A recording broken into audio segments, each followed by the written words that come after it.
My husband's family flew to Australia, leaving me alone to care for my comatose husband. As their flight departed, his cold hand gripped my wrist. He sat up, ripped off his oxygen mask, and whispered, "Come with me and get out of here, or everyone will die." My name is Sienna, and I am 33. For 5 years, I played the quiet tax auditor married into a wealthy, arrogant family. I endured endless microaggressions, snide comments about my public education, and constant reminders that I did not belong. They never knew my job was just a cover, and my real profession would become their worst nightmare. The nightmare started exactly 20 minutes earlier. The intensive care unit was suffocatingly quiet, filled only with the rhythmic hissing of Elias's ventilator.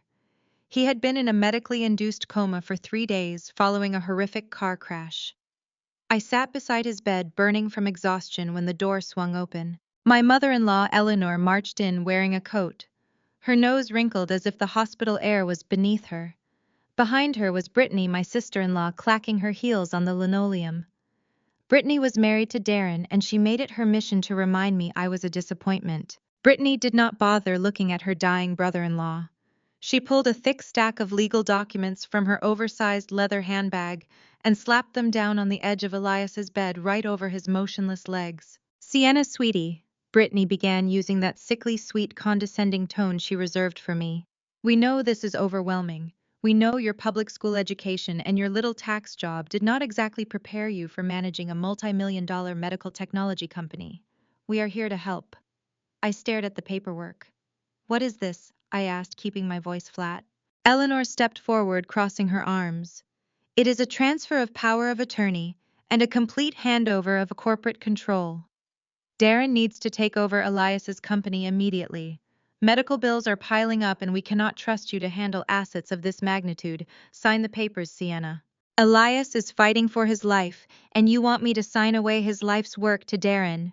I asked, letting a tremor of fake desperation slip into my voice. "His company is his dream. I cannot do that."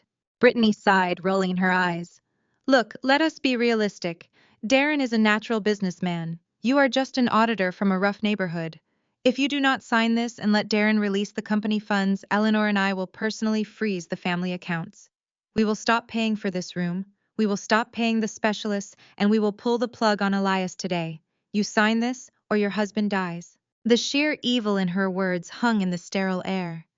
Eleanor did not flinch at the threat to her own son's life. She checked her watch. "Hurry up, Sienna. We have a flight to catch and we do not have time for your emotional theatrics." I looked down at Elias's pale face. I knew exactly what Darren and Brittany were really after, but I had to play my part perfectly. With trembling hands, I picked up the pen Brittany practically shoved into my chest. I signed my name on the dotted line, officially signing over complete control of my husband's medical technology empire. Brittany snatched the papers back immediately, a triumphant smirk spreading across her face. "Smart girl," she mocked. "Darren will be so relieved. Dealing with all this tragedy has been incredibly taxing on our mental health.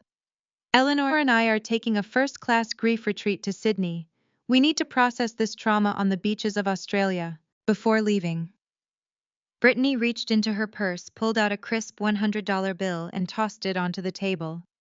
"Here," she said, her voice dripping with venomous pity. "Buy yourself something nice from the cafeteria. Stay here, be a good nurse, and leave the real business to the adults." Eleanor scoffed, adjusting her coat. "Do not spend it all in one place," she muttered, turning her back on her comatose son without hesitation. They walked out, their laughter echoing down the hallway as the heavy door clicked shut behind them. I stood in the silent room, staring down at the crumpled $100 bill. I did not cry. I just waited patiently. I pulled my phone from my coat pocket and opened the International Flight Tracker app. I watched their digital flight icon slowly taxi down the runway. I counted the passing minutes, listening to the agonizing beep of the heart monitor. Finally, the screen updated. The flight had officially taken off. They were trapped in the air for the next 15 hours, entirely unreachable. I slipped my phone back into my pocket. Before I could even turn my head, a freezing, desperate hand clamped down on my wrist like a vice. I gasped. Elias's eyes snapped open wide and bloodshot. He was not in a coma. He reached up with his free hand, ripping the plastic oxygen mask off his face. The machine began to blare a continuous piercing alarm. He pulled me down by my collar, his breath ragged and terrified against my ear. "Sienna," he choked out, his voice a desperate raspy whisper. "Come with me and get out of here right now or everyone will die. Darren sold me out to a money laundering cartel. The crash was not an accident. The assassins are coming to finish the job." Heavy footsteps echoed from the corridor outside. The metallic click of a weapon being chambered cut cleanly through the blaring medical alarms. The silver metal doorknob to our room began to slowly turn. Elias yanked me down to the cold linoleum floor, just as the heavy wooden door pushed inward. He pressed his hand firmly over my mouth, his chest heaving with silent breaths. Through the narrow gap under the hospital bed, I watched two pairs of white sneakers step into the room. These were not doctors. These men moved with the predatory grace of military operators. I looked at my husband, my mind racing with a million questions. Elias pulled me closer, his lips brushing my ear. He spoke in a rush of terrified whispers. He had faked the coma. He paid a rogue paramedic to alter his charts and administer a paralytic drug. The crash that nearly killed him 3 days ago was not an accident. It was a coordinated hit. Elias explained that his brother Darren and Brittany had been using his medical technology company to launder millions of dollars for a ruthless international cartel. Darren buried the dirty money in offshore accounts, but Elias stumbled upon the discrepancies last week. When Elias threatened to go to the authorities, Darren panicked. With my signature on that power of attorney document, they had complete legal control. They had already emptied the corporate accounts, fled the country, and left Elias here to be permanently silenced. Above us, the two men in white coats approached the empty bed. One of them pulled a sleek, suppressed pistol from beneath his lab coat. He aimed it directly at the pillows where Elias had been resting just moments ago. 3 muffled shots tore through the mattress, echoing loudly in the small room. Feathers erupted into the air, drifting down onto the floor beside us. "He is not in the bed," a deep voice muttered. "Check the bathroom," the other replied. "Lock the door first." The moment the first man stepped toward the bathroom, Elias grabbed my hand. We scrambled out from under the opposite side of the bed, using the bulky heart monitor machine for cover. We slipped out into the hallway just as the bathroom door swung open. Elias dragged me toward the emergency exit sign glowing at the far end of the corridor. My mind was completely reeling, but my body moved on pure instinct. We pushed through the heavy metal fire doors and entered the concrete stairwell. The air inside was freezing cold and smelled strongly of industrial bleach. We began sprinting down the steps, our shoes echoing loudly against the concrete. Elias stumbled on the landing, his body still incredibly weak from the crash and the residual drugs in his system. I caught him by his shoulders, hauling him back to his feet before he could fall completely. "Sienna, I am so sorry," Elias gasped, clutching his injured ribs as we hurried down another flight of stairs. "I never meant to drag you into this nightmare. You are just a simple accountant.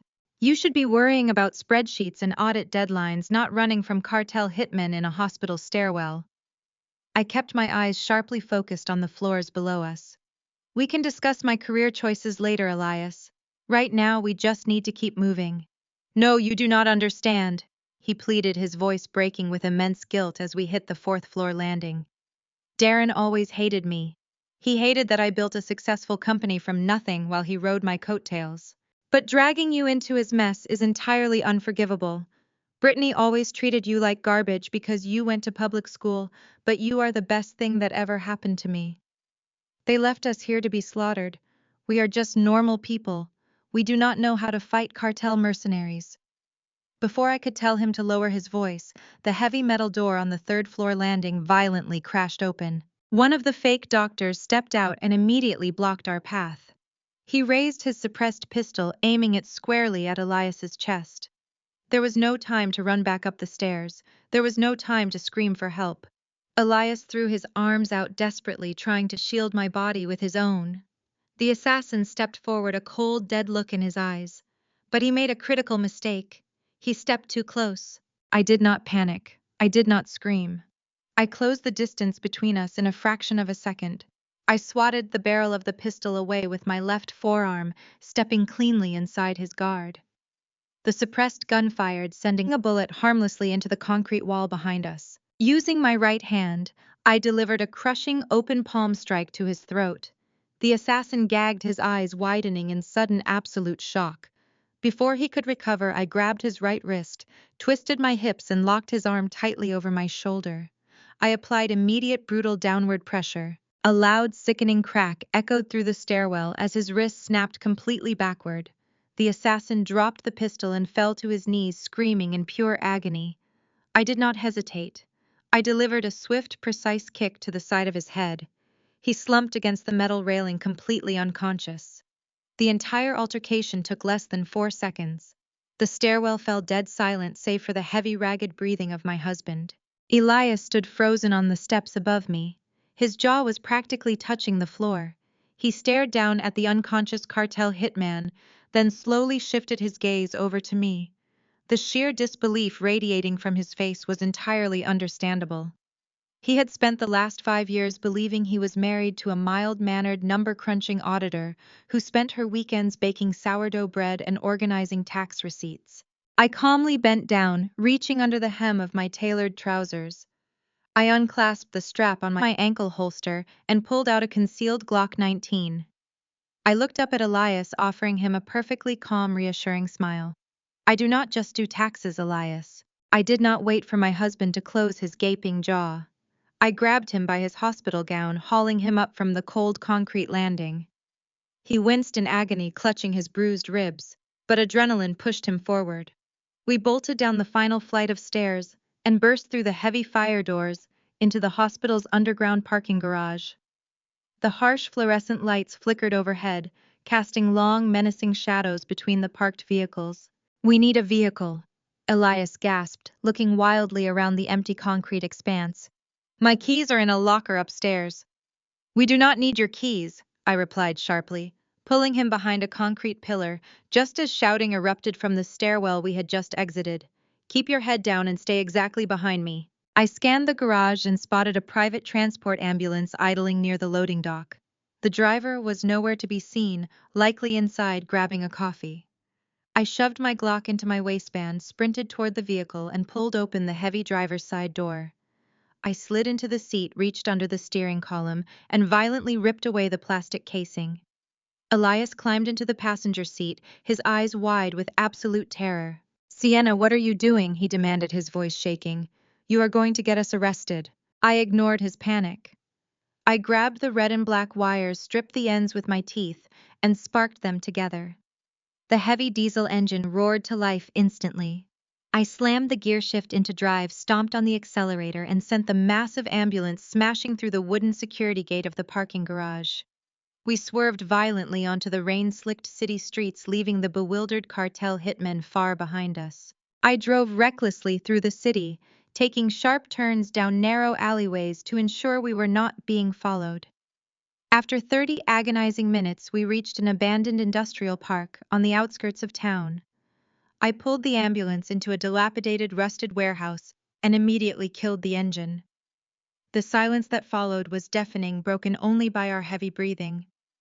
"Get out," I instructed, hopping down onto the dusty floor. "We have to move quickly." Elias stumbled out of the vehicle, his face pale and slick with cold sweat. He followed me to a solid steel door at the back of the warehouse.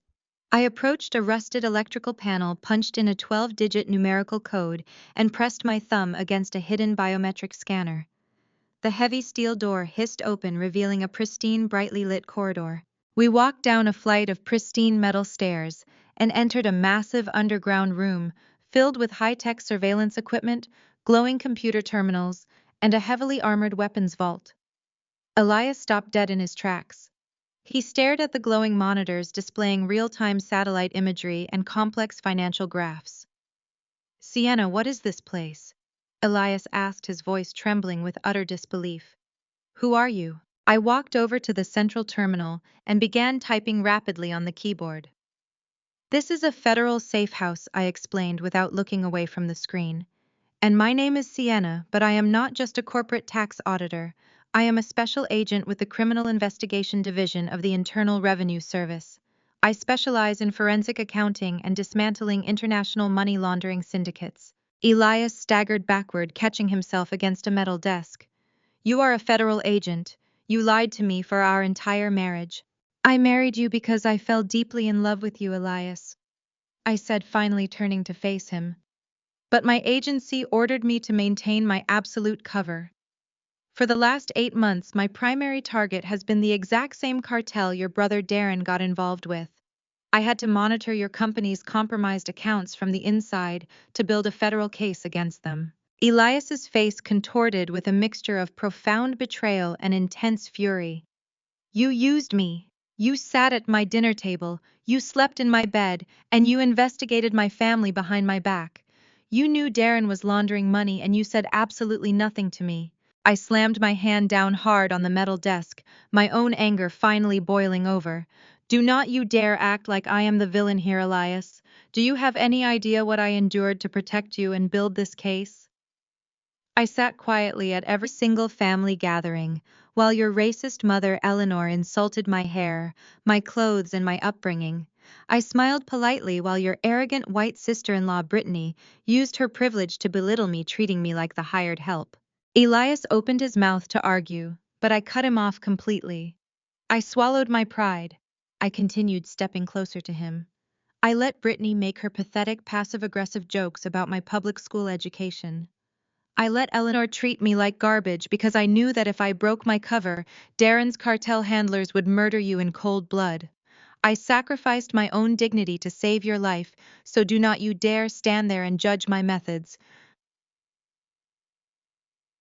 Elias fell completely silent. The harsh reality of his family's toxic behavior, combined with the crushing weight of his brother's criminal betrayal, finally broke his anger. He slumped into a desk chair and buried his face in his hands. I am so sorry, Sienna, he whispered, his voice cracking. I should have protected you from them. Now we have lost absolutely everything. Darren and Brittany took all the money. They are gone. I turned back to my encrypted terminal, a cold, calculating smile spreading across my face. They took the money, Elias, but they clearly forgot who they were dealing with. I securely logged into my encrypted federal network. Instantly, the monitor flashed bright red. Brittany was using the airplane's unsecured Wi-Fi to wire $50 million into an offshore bank account. The large monitor bathed the underground room in a harsh, pulsing red light. The progress bar inched forward, showing $50 million leaving the corporate accounts. Elias lunged toward the mechanical keyboard, his hands shaking wildly. He shouted at me to freeze the accounts, begging me to shut down the network before his brother could steal everything. I caught his wrist firmly and pushed his hand away from the terminal. I told him that freezing the funds would only alert Darren and Brittany that we were still alive. If they knew the transfer failed, they would immediately go into hiding, and the cartel would never stop hunting us down. I needed them to feel completely safe, wealthy, and victorious. My fingers flew across the keyboard as I initiated a cyber trap. I did not block the massive wire transfer. Instead, I let it process while secretly rerouting the actual destination. I bypassed the routing numbers Brittany entered and funneled every penny into an FBI honeypot account. To ensure Brittany did not panic, I mirrored the banking interface on her end. I sent a fake confirmation packet to her device on the airplane. Miles above the Pacific Ocean, Brittany stared at a screen telling her she was a multi-millionaire. She had no idea she just wired $50 million of blood money to the federal government. Elias watched the transfer complete, his broad shoulders slumping as the immense tension left his body. He asked how long Darren had been involved with these people. I opened a window and initiated a decryption sequence on a hidden file I intercepted from his brother's office. I explained Darren was drowning in debt, maintaining a lavish lifestyle to impress their mother. He made a deal to launder cartel cash through the clean medical contracts Elias secured, but Darren was incredibly sloppy. I told Elias that the cartel noticed the missing funds and Darren desperately needed a scapegoat. The decryption program finished with a sharp beep. An audio file appeared on my screen. I hesitated for a fraction of a second before clicking play.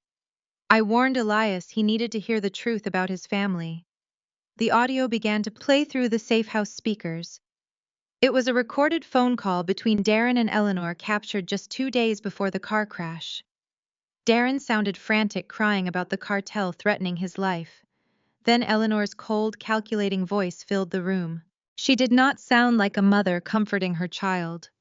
She sounded like a ruthless corporate executive protecting a financial investment. Eleanor told Darren to remain calm and stick to the plan. She explicitly stated Elias was expendable. My husband's face drained of color as his mother said, "If Elias has to die for us to keep the cartel money, so be it. Darren is the true heir to this family's legacy anyway."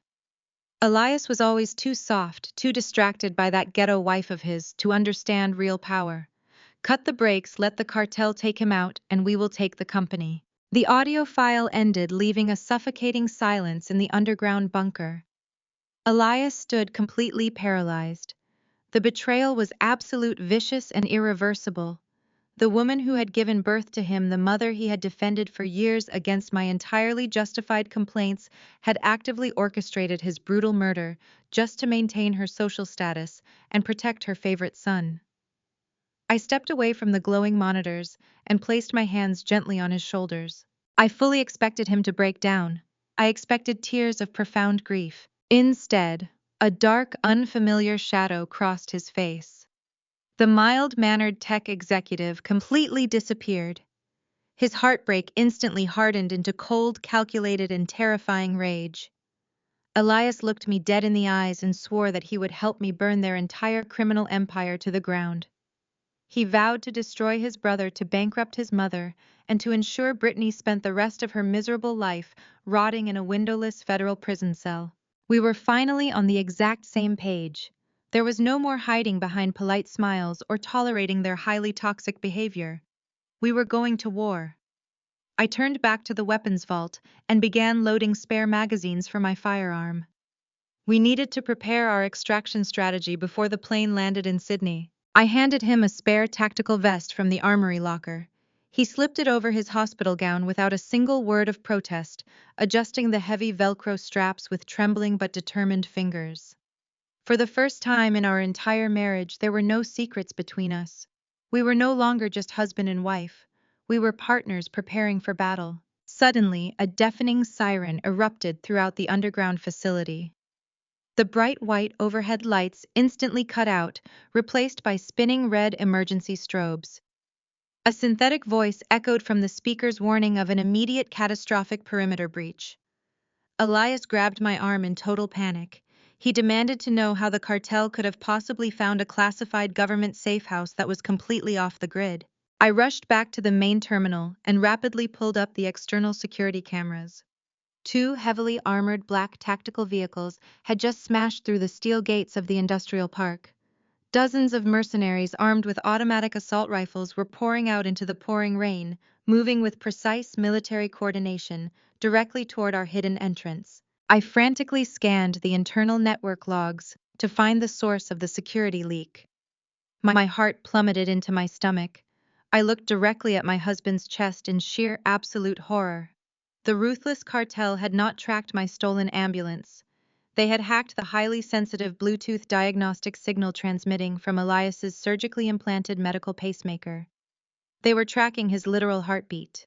A massive, deafening explosion suddenly rocked the concrete foundation of the warehouse above us. The heavily armed mercenaries had just breached the reinforced front gate. Concrete dust rained from the ceiling, coating the computer terminals in white powder. The blast reverberated through my chest. Cartel mercenaries were no longer outside.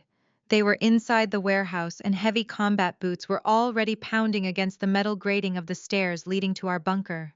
"Elias, get to the main terminal," I shouted over the blaring sirens. "Initiate the self-destruct protocol. We cannot let them access the federal servers or trace that $50 million back to the FBI honeypot." Elias did not freeze. The anger burning in his eyes had entirely replaced his fear. He sprinted toward the main console and began typing frantically. I moved into a tactical position behind a steel pillar facing the staircase. I raised my Glock 19, aligning the sights perfectly with the security door. The door violently blew off its hinges, sent flying into the room by a shaped explosive charge. Thick gray smoke flooded the entryway. 3 heavily armed mercenaries rushed through the smoke, their assault rifles raised. I squeezed the trigger. 2 rapid, precise shots hit the lead mercenary in the chest, dropping him instantly. The second man swung his rifle toward my position, unleashing automatic gunfire that sparked wildly against my steel cover. I pivoted sharply to my left, dropping to one knee, and fired 3 times. The second mercenary collapsed backward into the stairwell. "Sienna, I need the override password," Elias yelled over the deafening gunfire. "Alpha Tango Niner Dash Omega," I shouted back, taking out the third mercenary with a clean shot to the shoulder before he could throw a flashbang grenade. More boots pounded down the stairs. There were too many of them. We could not hold this choke point forever. "Protocol initiated," Elias screamed. "We have exactly 60 seconds before the incendiary charges vaporize the servers and collapse the ceiling. Grab the emergency go bag from the armory and follow me," I commanded, ejecting my empty magazine and slamming a fresh one into the grip of my pistol. I laid down continuous suppressing fire, forcing the remaining cartel hitters to retreat back up the stairs. Elias grabbed a heavy black duffel bag and ran toward me. I grabbed his tactical vest and pulled him toward the rear of the bunker. I kicked away a loose floor grate, revealing a dark storm drain connecting to the city's sewer system. "Get in right now," I ordered. Elias dropped into the dark tunnel without a single moment of hesitation. I fired 2 more shots toward the stairwell, dropped a smoke grenade to blind the incoming mercenaries, and threw myself down the hole just as the countdown clock on the main terminal hit 10 seconds. We scrambled through the wet, foul-smelling darkness of the concrete pipe. The damp air was suffocating, but we pushed forward on our hands and knees. A monumental shockwave ripped through the earth behind us. The self-destruct charges detonated simultaneously. A massive fireball consumed the underground safe house, vaporizing the federal servers and incinerating the cartel mercenaries who rushed inside. The intense heat washed over our backs, but the thick concrete walls of the storm drain shielded us from the deadly blast. We crawled for 20 minutes until we reached a rusty iron ladder leading to a manhole cover. Elias pushed the heavy iron disc aside, and we climbed out into a desolate, rain-soaked alleyway, miles away from the destroyed industrial park. We collapsed against a brick wall, gasping for fresh air. I pulled a waterproof satellite phone from the emergency go bag. I needed to establish contact with my agency before the local police responded to the warehouse explosion. I dialed the direct emergency line to my director. "Sienna," the director's stern voice answered immediately. "We registered the blast at the safe house. What is your current status?" "My husband and I are alive," I replied, catching my breath. "The cartel breached the perimeter, but I destroyed the servers. The $50 million is securely locked in the FBI honeypot account. I need immediate tactical support and full authorization to pursue Darren and Brittany to Sydney." "Negative. Special Agent," the director snapped, his tone entirely unforgiving. "You are officially ordered to stand down. This operation is compromised. Darren and Brittany are your immediate family members. That is a massive, inexcusable conflict of interest. Turn yourself in to the nearest field office. You are benched, Sienna." Rage flared in my chest. I looked at Elias, who was bleeding, battered, and betrayed by the very people who were supposed to love him. "Listen to me carefully, Director," I said, my voice dropping to a dangerously quiet pitch. "My in-laws just attempted to murder my husband. They laundered cartel money right under your nose for 8 months, and your intelligence division completely missed it. I am the only reason $50 million is sitting in a federal vault right now." "I am giving you a direct order," he warned. "And I am giving you an ultimatum," I shot back smoothly. "If you bench me, I will call every major news network in the country. I will leak exactly how the agency failed to catch this cartel, how you let civilians almost die, and how your division was outsmarted by a racist entitled housewife using airplane Wi-Fi. It will be the biggest public relations disaster in federal history." The line went dead silent. He knew I was not bluffing. He knew I had the digital receipts backed up on a secure cloud server. "You have exactly 24 hours of rogue operational control," the director finally growled. If you do not bring them in Siena, you will spend the rest of your life in a federal penitentiary. Understood, I said, terminating the call. I pulled an untraceable tablet from the go bag and accessed the dark web. I manipulated the cartel's network, anonymously leaking Darren and Brittany's exact flight itinerary. The trap was set. They thought they were flying toward a luxurious lifestyle, unaware they were flying directly into a deadly ambush. The rain poured down in freezing, relentless sheets, washing the grime and concrete dust from our faces. We had exactly 14 hours and 45 minutes before Darren and Brittany's flight touched down in Sydney. The director had given me a 24-hour window of rogue operational control, but standing in a dark, flooded alleyway with a battered, bruised husband was not a tactical advantage. We needed shelter, medical supplies, and a secure transport vehicle that wasn't currently being tracked by international mercenaries. We cannot stay here, I whispered, pulling Elias deeper into the shadows as a local police cruiser sped past the intersection, its sirens wailing toward the burning remains of the industrial park. The cartel will have spotters monitoring the perimeter. If they figure out we survived the blast, they will lock down every major road out of this city. Elias leaned heavily against the wet brick, his breathing shallow. The adrenaline that had carried him out of the hospital and through the storm drain was rapidly fading. The paralytic drugs were still working their way out of his system, and his ribs, fractured from the orchestrated car crash, were clearly causing him excruciating pain. I know a place. Elias rasped, his teeth chattering from the cold. It is an old, off-the-grid warehouse I leased under a dummy corporation 3 years ago to store excess server racks. Darren does not know about it. Nobody in the family does. It has basic medical supplies and an old company sedan parked in the back. How far? I asked, scanning the fire escapes above us for any movement. 4 miles, he replied, attempting to stand straight but wincing as his side seized up. I didn't hesitate.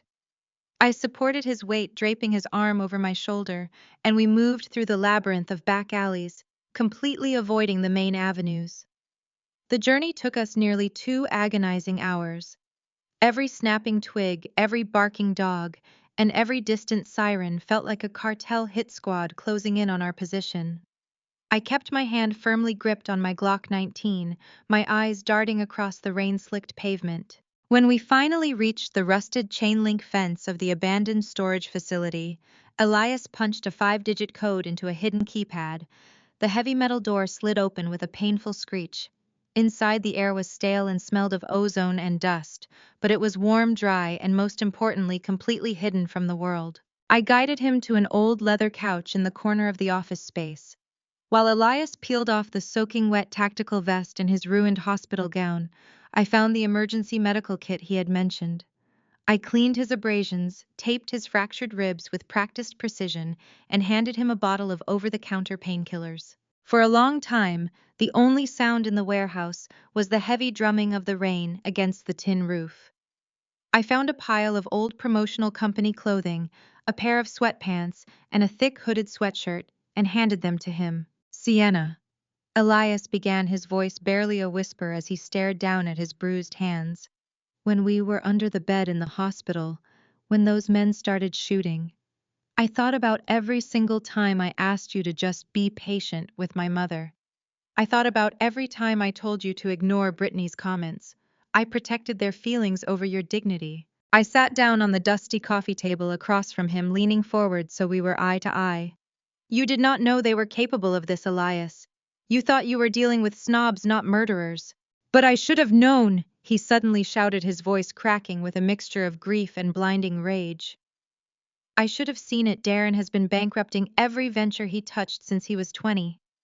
My mother bailed him out every single time, dipping into our father's life insurance, mortgaging the childhood home. She always covered for him. And when I finally built something real, something that actually helped people, she saw it as nothing more than a piggy bank for her golden child. He buried his face in his hands, his shoulders shaking. It wasn't sadness. It was the violent, painful shedding of a lifetime of manipulation. She used to tell me, Elias continued, his voice muffled, that I was too analytical, too cold, that Darren had the vision for the family. Do you know why Darren was the one handling the medical contracts? Because my mother begged me to give him an executive title. She said it would help his self-esteem. She weaponized my guilt to put him in a position where he could launder money for a cartel. And they assumed you would just quietly die in that hospital bed so they could inherit the empire, I added coldly. I reached out, lifting his chin so he had to look at me. Elias, they underestimated you. And they severely underestimated me. I spent the last 5 years auditing international shell companies tracking ghost money across 3 continents. I know exactly how these people operate. They think wealth makes them invincible. Tonight we are going to prove them wrong. Elias's eyes hardened. The last traces of the submissive approval-seeking son vanished entirely. What is our next move? We need a secure connection, I said, standing up. I have a burner laptop in my go bag. I need to route a signal through 3 separate virtual private networks to establish a backdoor connection into the Federal Command Center. I have to monitor Darren and Brittany's flight, and I need to make sure the trap in Sydney is fully operational before they land. For the next 10 hours, that dusty warehouse became our war room. While Elias rested and regained his strength, my fingers flew across the keyboard. I hacked into the airline's internal satellite communications, securing a live view of the first-class cabin's network activity. I watched highly amused as Brittany's phone pinged the server with repeated failed attempts to access her frozen luxury bank accounts. By dawn, the storm outside had cleared. Elias was standing by the window looking out at the rising sun, dressed in the dark clothing we found in the storage bins. He looked nothing like a tech executive. He looked like a soldier. It is time, I said, closing the laptop. The director has a secure extraction team waiting for us at a private airstrip 30 miles from here. They are going to fly us directly to the subterranean command center in Virginia. We will be watching the live feed when they land in Sydney. Elias turned to me, a cold, predatory smile touching his lips. Let's go watch my family lose everything. 15 hours later, high above the Pacific Ocean, the flight began its descent into Sydney. The first-class cabin was a sanctuary of luxury, completely insulated from the explosive violence that had consumed the underground safehouse back in the United States. Brittany stretched her legs in her lie-flat suite, her manicured fingers rapidly tapping against the screen of her smartphone. She was busy uploading her 7th Instagram story of the flight. She angled the camera carefully, making sure to capture the logo on her handbag and the champagne flute resting on her tray table. Can you believe they call this premium beluga? Brittany scoffed, tossing her phone onto the plush blanket. It tastes like cheap imitation caviar. You would think a 15-hour flight that costs thousands a ticket would at least offer decent catering. I cannot wait to get to the Four Seasons and order a proper meal. Across the wide aisle, Eleanor adjusted her cashmere shawl and offered an approving, indulgent smile to her daughter-in-law. Eleanor looked completely relaxed, utterly unbothered by the fact that she had authorized the brutal murder of her youngest son. We can endure a few hours of mediocre service, Brittany, Eleanor said smoothly. We are starting a brand new chapter, and we owe it all to Darren. He stepped up when it mattered most. He saved our family from financial ruin and secured our legacy. Darren puffed out his chest, leaning back against his leather headrest, with an unearned sense of accomplishment. It was nothing, Mom. I just did what Elias was always too weak to do. I took control. Now we have $50 million sitting safely in our offshore accounts. We are untouchable. We can buy a waterfront mansion in Point Piper tomorrow and spend the rest of our lives living exactly how we deserve. The heavy wheels of the commercial airliner hit the Australian tarmac with a loud screech. The jolt thrilled Brittany. She vibrated with excitement, convinced she was walking into a billionaire lifestyle.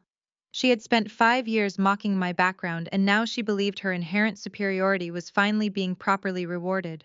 When the cabin doors opened, the trio bypassed the economy passengers entirely. They walked down the private jet bridge with their heads held high, breathing in the warm, humid air of the southern hemisphere. A dedicated concierge guided them through the sprawling terminal toward the exclusive VIP customs desk, completely shielding them from the massive crowds of ordinary travelers. I need a spa day immediately, Brittany complained loudly as they approached the modern mahogany counter. My skin feels absolutely horrific from the recycled cabin air. The uniformed customs officer standing behind the glass partition offered a polite mechanical nod. Welcome to Sydney. May I please have your passports and the payment for the expedited international luxury entry visas? Of course, Brittany sneered, practically shoving her husband aside to be the first one served. She eagerly reached into her designer wallet and pulled out a heavy matte metal black credit card. She slammed it down proudly onto the card reader. Make it quick, we have a private car waiting for us outside. The machine processed the chip. A sharp negative beep echoed through the quiet VIP lounge. The digital screen flashed a bright red warning message. Declined. Brittany frowned deeply, snatching the metal card back. Your machine is obviously broken. Run it again. The officer patiently pressed a button and nodded. Brittany aggressively shoved the card into the slot a second time. The machine beeped again. Declined. Excuse me. Brittany snapped, her voice rising sharply in irritation. Do you have any idea how much money is in that account? There is $50 million in there. Run it manually. I am sorry, ma'am, but the issuer has restricted this account, the officer replied, maintaining a steady professional tone. Darren sighed heavily, stepping forward to intervene. Brittany, calm down. The bank probably flagged it for international travel because we did not call them before boarding. It happens all the time. Just use my card. Darren pulled out his own premium credit card and swiped it through the terminal. The machine beeped sharply once again. Declined. A cold, uncomfortable realization began to wash over Darren's face. He quickly pulled out his smartphone, desperately trying to open his secure banking application to check the offshore balances. The application loaded for a moment before displaying a terrifying notification. Account not found. Darren, what is going on? Eleanor demanded, her perfectly composed facade beginning to crack with sudden anxiety. Why are your cards not working? I do not know, Darren stammered, frantically refreshing the application. The money is gone. Everything is gone. The accounts are completely empty. That is impossible, Brittany shrieked, her voice echoing loudly across the terminal. The polished elite persona she carefully projected completely vanished in an instant. She turned her furious gaze back to the customs officer. You are doing this on purpose. You people are trying to extort us. I demand to speak to your manager right this second.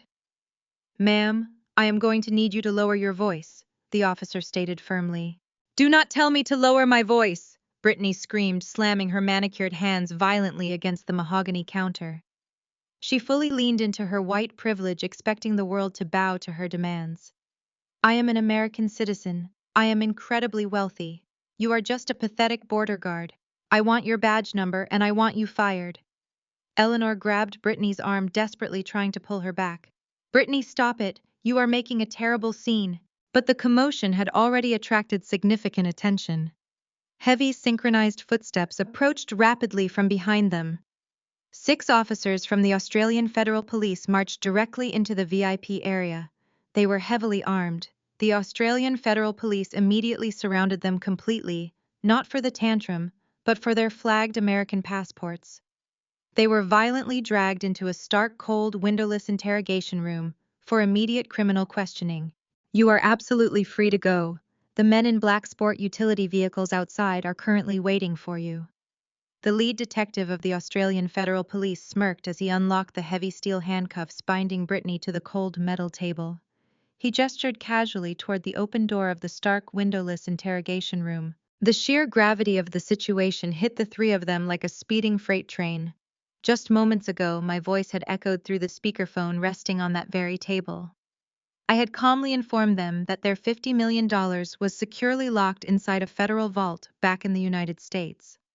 Even worse, my husband Elias, the man they tried to brutally murder, had detailed exactly how he survived their coordinated hit. I ended the call by confirming I had anonymously leaked their exact arrival terminal and GPS coordinates to the cartel's ruthless Sydney enforcement branch. Darren stumbled backward, his shoulders crashing hard against the gray concrete wall.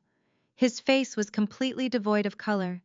He begged the Australian detective to lock the handcuffs back onto his wrists. He pleaded for police protection, his voice cracking with high-pitched terror. Eleanor, usually so impeccably poised and suffocatingly arrogant, collapsed onto her knees. The wealthy matriarch, who had spent the last 5 years mocking my public school upbringing, was now trembling uncontrollably on a dirty linoleum floor. Brittany scrambled away from the open doorway, hyperventilating as the harsh reality finally penetrated her thick skull. Her designer luggage, her massive diamond ring, and her weaponized white privilege could not shield her from international cartel mercenaries. The hitmen waiting outside the airport drop-off zone did not care about her country club memberships. They only cared about the $50 million they thought Darren was carrying. The detective simply leaned against the metal doorframe, crossing his arms over his chest. He watched the arrogant, entitled Americans completely unravel with a look of mild amusement. He made absolutely no move to offer them an armed escort. Suddenly, Brittany's primal survival instinct kicked in. It instantly overrode any remaining shred of loyalty she held for her husband or his family. She scrambled up from the floor, pushing past a sobbing Darren, and lunged toward the detective, her manicured hands clasped together in a desperate, frantic plea. "I want to make a deal!" Brittany gasped out, her eyes wide with manufactured innocence. "I demand to strike a full immunity deal with the authorities right now. I will tell you everything you want to know about the money laundering." Darren snapped his head up, staring at his wife in sheer disbelief. "I had absolutely nothing to do with any of this!" Brittany cried loudly, ensuring her voice projected clearly into the room. "Eleanor and Darren are the sole masterminds behind the entire cartel operation. I am just a scared, naive housewife. They forced me to go along with their terrifying criminal enterprise. Darren handles all the medical contracts and Eleanor moves the cash. I am a victim here." Eleanor's initial shock instantly morphed into absolute, unrestrained fury. The pristine, classist matriarch completely snapped. Her polished veneer disintegrated, revealing the vicious, greedy monster hiding underneath. Eleanor lunged across the small room with a guttural scream. She tackled Brittany hard to the cold floor, sending them both crashing into the metal table. Eleanor's hands clamped tightly around her daughter-in-law's throat. She squeezed with surprising strength, screaming that Brittany was a greedy, worthless parasite. "You lying snake!" Eleanor shrieked, her fingers digging into Brittany's neck. "You were the one who authorized the wire transfers. You helped plan Elias's murder, just to fund your lavish lifestyle. You wanted the money more than any of us." Brittany thrashed wildly, scratching at Eleanor's face and pulling her expensive hair. The two women rolled across the dirty floor, exchanging brutal blows and vicious insults. They screamed out highly specific details of their financial crimes, blaming each other for the missing funds and the botched assassination attempt. Darren did not try to separate them. He did not defend his wife or his mother. Instead, he cowered deeper into the corner of the room, pulling his knees to his chest. He sobbed pathetically, crying out that it was all Eleanor's idea to cut the brakes on Elias's car. He wailed that he never wanted to hurt his brother, completely exposing his own direct involvement in the conspiracy. The Australian detective quietly stepped out of the room, pulling the heavy steel door shut and locking it securely from the outside. Up near the ceiling, the red light of the security camera blinked steadily. The microphone picked up every single word. Thousands of miles away, inside an encrypted federal command center, Elias and I sat watching the live satellite feed. The Australian authorities had granted my agency temporary access to their internal security network. We watched the family physically tear each other apart in high definition. It was a goldmine of admissible legal confessions. They were completely destroying their own defense, providing us with crystal clear audio and video evidence of conspiracy to commit murder, international money laundering, and wire fraud. Elias watched his mother try to strangle his sister-in-law. He watched his brother weep in a puddle of his own making. The final traces of familial loyalty left his body replaced by a cold, deeply satisfying sense of justice. The encrypted intercom on my desk suddenly buzzed. My director was calling on the secure line. "Special Agent Sienna." His voice crackled through the speaker. "The United States Embassy has officially contacted the Australian Federal Police. I have formally issued the Interpol Red Notice for all 3 suspects. You have your warrants." I smiled, reaching for the keyboard to coordinate the official arrests with the officers on the ground. The trap had closed perfectly. But before I could type a single command, the live video feed from the Sydney airport violently shuddered. The heavy steel door of the interrogation room rattled in its frame. A muffled, incredibly powerful explosion shook the entire terminal, sending dust raining down over the camera lens. The cartel had not waited outside the drop-off zone. Realizing the money was gone, and their targets were inside, heavily armed mercenaries had just breached the airport's outer perimeter. Automatic gunfire echoed rapidly through the corridors, causing a full catastrophic lockdown. Screams of terrified passengers bled through the audio feed as the heavily armed cartel mercenaries breached the main terminal. Thick black smoke billowed across our monitors. The Australian federal police officers inside the interrogation room drew their service weapons, shouting frantic orders at my trembling in-laws. Eleanor covered her ears and shrieked while Darren curled into a pathetic ball on the floor. I did not feel a single ounce of sympathy for them, but I absolutely refused to let them die a quick, painless death by a cartel bullet. They needed to face the severe, humiliating American justice system. My fingers flew across my encrypted mechanical keyboard. I bypassed the Sydney airport's firewalls, gaining complete administrative control over their security grid. I locked down the heavy blast doors separating the VIP lounge from the main concourse, halting the cartel's violent advance. I keyed into the police communication frequency, patching my voice directly into the radio piece of the lead detective. "Listen to me carefully," I instructed, my voice echoing clearly in his ear. "I have complete control of the facility's security infrastructure. I am going to guide you and your high-value targets through the maintenance corridors to a fortified holding cell in the basement. If you do not follow my exact directions, those mercenaries will slaughter everyone inside." The detective did not argue. He hauled a weeping Darren to his feet and shoved Eleanor toward the exit. I manipulated the electronic locks, opening a safe path through the labyrinth of baggage claims. Whenever the cartel hitmen got too close, I remotely triggered the terminal fire suppression systems, blinding them with chemical foam and buying the officers precious seconds. Elias stood behind my chair, watching me orchestrate the international extraction with chilling precision. We guided them into a reinforced concrete bunker deep beneath the airport, sealing the heavy vault door just as the mercenaries swarmed the floor above. Inside the dimly lit holding cell, the terrifying reality of their situation finally crushed the last remaining fragments of Brittany's profoundly arrogant delusion. Authorities granted her one monitored phone call to secure legal representation. Her hands shook as she dialed the international number of her father, a politically connected real estate mogul in Atlanta. She had spent her life using his immense wealth and systemic privilege to escape any minor inconvenience. "Daddy, you have to help me!" Brittany sobbed loudly into the receiver, pacing the length of the cramped cell. "I am trapped in Australia. The police are holding me hostage and men with guns are trying to kill us. You have to call the American ambassador. Send your private jet to get me out of here." Her father's voice crackled through the line, entirely devoid of paternal warmth. "Brittany, the Federal Bureau of Investigation just raided my corporate headquarters 30 minutes ago. Agents are tearing apart my offices because they traced illegal offshore wire transfers to an IP address registered in your name." "It is a misunderstanding," Brittany pleaded, her voice rising to a frantic, hysterical pitch. "Darren and Eleanor made me do it. I did not know it was cartel money. Daddy, please just wire the bail money and hire the best defense team in the country.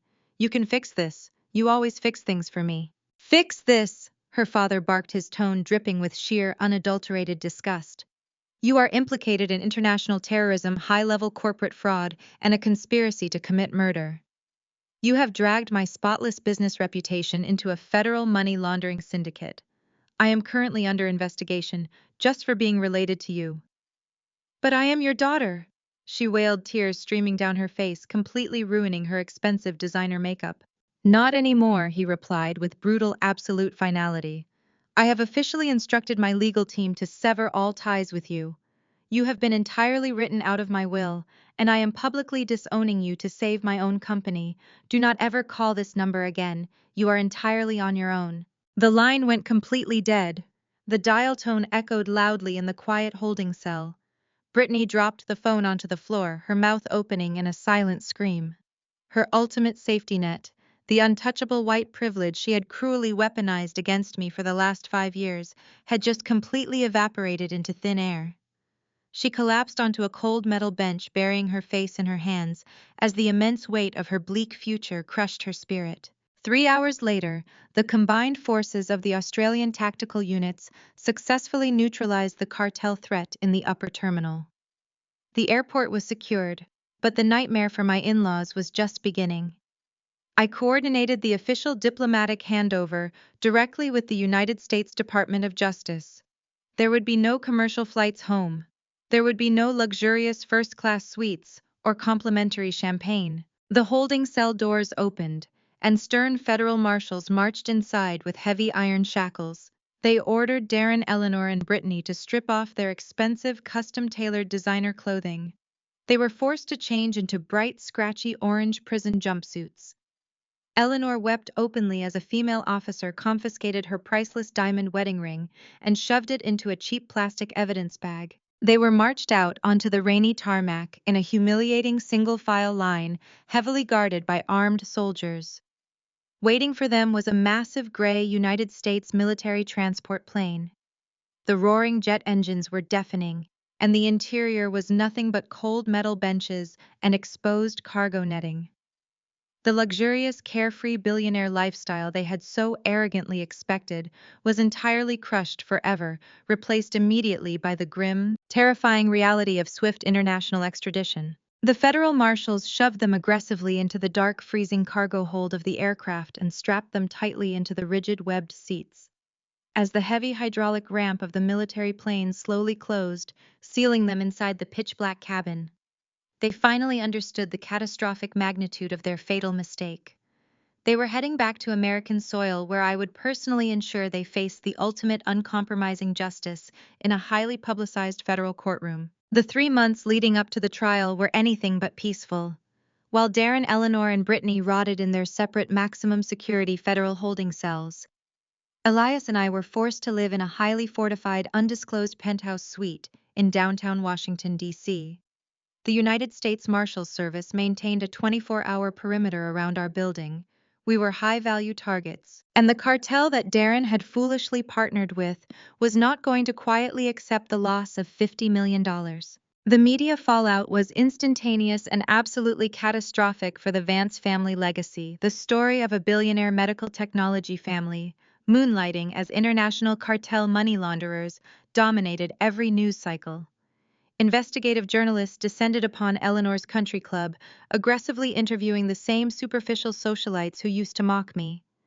Suddenly, those wealthy women were desperately backpedaling, claiming they always knew there was something sinister about Eleanor, and publicly distancing themselves from the disgraced family. For Elias, the legal battles were just as exhausting as the physical recovery. Because Darren was legally listed as an executive officer of the company, the federal government had placed a freeze on Elias's entire medical technology enterprise. His life's work, the patents he had spent a decade designing, were caught in the crossfire of federal asset forfeiture. I refused to let them take the company down with them, Elias told me one evening, pacing the hardwood floors of our secure penthouse. The city lights of Washington glowed through the bulletproof glass windows. Darren used the corporate accounts, but the patents for the diagnostic software are completely clean. I can prove it. We will prove it, I assured him, reviewing a stack of heavily redacted financial ledgers on the kitchen island. But right now the cartel is our primary concern. Mateo Vargas is losing territory, and his lieutenants are demanding blood for the frozen $50 million. They will try to silence us before we take the witness stand. My prediction came true exactly 2 weeks before the trial was set to begin. It was a Tuesday afternoon. Elias was in the study on a secure video conference with his corporate attorneys, while I was reviewing the digital packet logs for the prosecution. The heavy steel-reinforced door of our penthouse suite chimed. I checked the internal security monitor. Standing in the hallway was a man wearing the unmistakable tactical uniform of a United States Marshal. He held a clipboard and looked directly into the camera. Agent Vance, the man's voice crackled through the intercom. Routine perimeter check. We have a secure package delivery from the director. I need your signature. Something in his posture set off every single alarm bell in my head. Real federal marshals operating on a high-threat protection detail do not carry clipboards. They use encrypted digital tablets. and his tactical vest was sitting entirely too high on his shoulders, suggesting it wasn't custom fitted. I did not press the buzzer. I drew my Glock 19 chambered around as quietly as possible and stepped flat against the wall beside the heavy door. "Leave the package at the door," I commanded through the intercom. "Negative, ma'am. Requires biometric verification," the fake marshal replied. His right hand casually drifted down toward the holster on his thigh. "Elias, get in the panic room, now!" I shouted over my shoulder. The moment the words left my mouth, the fake marshal slapped a magnetic breaching charge against the electronic lock. The explosion blew the heavy locking mechanism inward, sending smoke and shrapnel flying across the foyer. The assassin kicked the door open, raising a suppressed submachine gun. I was fast, but he was entirely unprepared for a federal agent who had already anticipated the breach. I didn't wait for the smoke to clear. I dropped to one knee, angling my weapon around the doorframe, and fired 3 rapid shots. The first 2 rounds shattered his right kneecap, dropping him instantly. As he fell forward, his finger tightened on the trigger, sending a spray of bullets wildly into the ceiling. My third shot caught him directly in the shoulder, completely disarming him. He hit the floor, screaming, his weapon clattering across the expensive hardwood. I kicked his gun away, pressing the hot barrel of my Glock directly against the base of his skull. Within seconds, real federal marshals flooded out of the elevators, their weapons drawn, securing the bleeding assassin. Elias slowly emerged from the study, staring at the shattered doorway and the cartel hitman bleeding on our floor. He didn't panic. He just looked at me, his jaw set. "They are terrified of you," Elias said quietly, stepping over the debris. "They should be," I replied, holstering my weapon as the marshals dragged the assassin away. "Vargas is getting desperate. He knows that once your family testifies and we present the digital evidence, his entire financial network crumbles. This wasn't just an assassination attempt, Elias. This was a confirmation that we have them completely cornered. That failed hit changed everything.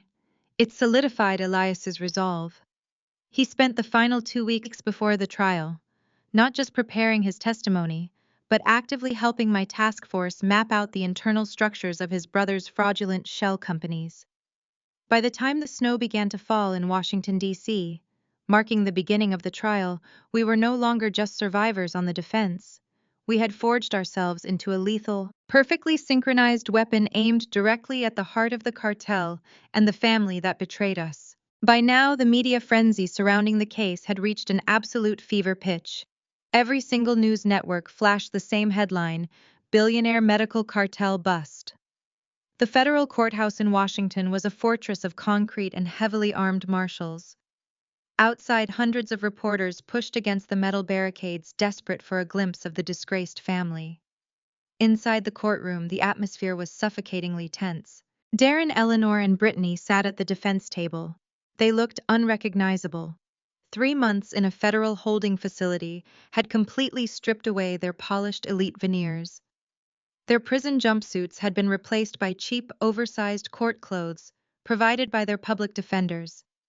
Eleanor, who once spent thousands on weekly salon treatments, now had brittle hair pulled into a messy knot. Her posture was slumped, defeated by the reality of steel bars. Darren sat next to her, bouncing his knee in terrified anticipation, his eyes darting around the room like a trapped rat. Brittany was the most desperate. She always relied on her immense privilege to effortlessly escape consequences, but that completely failed her now. Her wealthy father had frozen her assets, legally abandoned her, and left her to the mercy of the federal justice system. She looked gaunt, her hands trembling violently as she clutched a legal pad. The federal prosecutor had just finished laying out the mountain of evidence regarding the cartel money laundering scheme. Now it was time for the defense to respond. Brittany's lawyer, an aggressive man named Sterling, stood up and buttoned his expensive suit jacket. He paced in front of the jury box. He knew his only chance of saving his client was severing her from her husband and his mother. Sterling cleared his throat and began spinning a calculated narrative. "Ladies and gentlemen of the jury," Sterling announced, his voice dripping with manufactured sympathy, "my client Brittany is not a ruthless criminal mastermind. She is a victim. She is a trusting woman who married into a deeply manipulative, controlling family." Sterling paused, letting his thinly veiled racial prejudice hang heavily in the silent courtroom. He was painting a picture of an innocent, vulnerable white housewife, systematically deceived by the terrifying criminal black family she had unfortunately married into. Eleanor and Darren controlled the finances, Sterling argued, gesturing disdainfully toward his client's own family members. They intimidated Brittany. They forced her to sign corporate documents she did not understand. They used her name and her pristine background to shield their illicit cartel activities. The prosecution claims they have financial records proving Brittany executed these massive offshore wire transfers. But we know digital records can be easily misinterpreted by overzealous government bureaucrats. Eleanor glared at Brittany with pure, unrestrained hatred. Darren buried his face in his trembling hands, realizing his own wife was actively trying to send him to prison just to save her own skin. Sterling turned back toward the stern federal judge, sitting high on the polished wooden bench. He puffed out his chest, radiating unearned arrogance and confidence. "Your Honor," Sterling declared loudly, "the prosecution is relying heavily on complex financial data to frame my totally innocent client. To dispute this narrative, I call for the immediate cross-examination of the prosecution's key expert witness. I want to question the lead forensic accountant who supposedly traced these offshore funds. Let us see if this little desk jockey can explain these fabricated numbers to a jury." Sterling smirked, expecting a nervous, socially awkward, and easily intimidated tax auditor to waddle up to the witness stand. He planned to aggressively bully the accountant, twist their technical jargon, and confuse the jury into granting him reasonable doubt. He tapped his pen against his legal pad, eagerly waiting to devour his unexpected prey. The federal prosecutor simply adjusted his glasses completely, unbothered by Sterling's theatrical courtroom performance. He turned toward the heavy double doors located at the very back of the massive room. "The prosecution calls the lead investigator of the Internal Revenue Service Criminal Investigation Division to the stand," the prosecutor announced clearly. The heavy solid oak doors slowly creaked wide open. Every single head in the packed courtroom quickly turned to look. The relentless flashing of camera shutters from the press gallery abruptly stopped. The rhythmic, sharp, and commanding click of expensive heels echoed loudly against the polished marble floor. I walked confidently down the center aisle. I was not wearing a shapeless cardigan or the sensible flats I wore for 5 years to play the part of a boring, invisible tax auditor. I wore a sharp crimson power suit that perfectly accentuated my absolute authority. My natural hair was styled flawlessly, framing a face that held no mercy. Clipped prominently to my leather belt, catching the bright fluorescent light, was my gleaming gold Federal Special Agent badge. I kept my chin perfectly level, my eyes fixed directly on the wooden witness stand. I did not look at the jury. I did not look at the judge. I looked straight at the defense table. The sheer, unadulterated horror that washed over my family by marriage was a truly beautiful, absolutely priceless masterpiece. Eleanor literally gasped, her trembling hands flying up to cover her open mouth in total shock. Darren physically recoiled, knocking his wooden chair backward with a loud, disruptive scrape against the floor.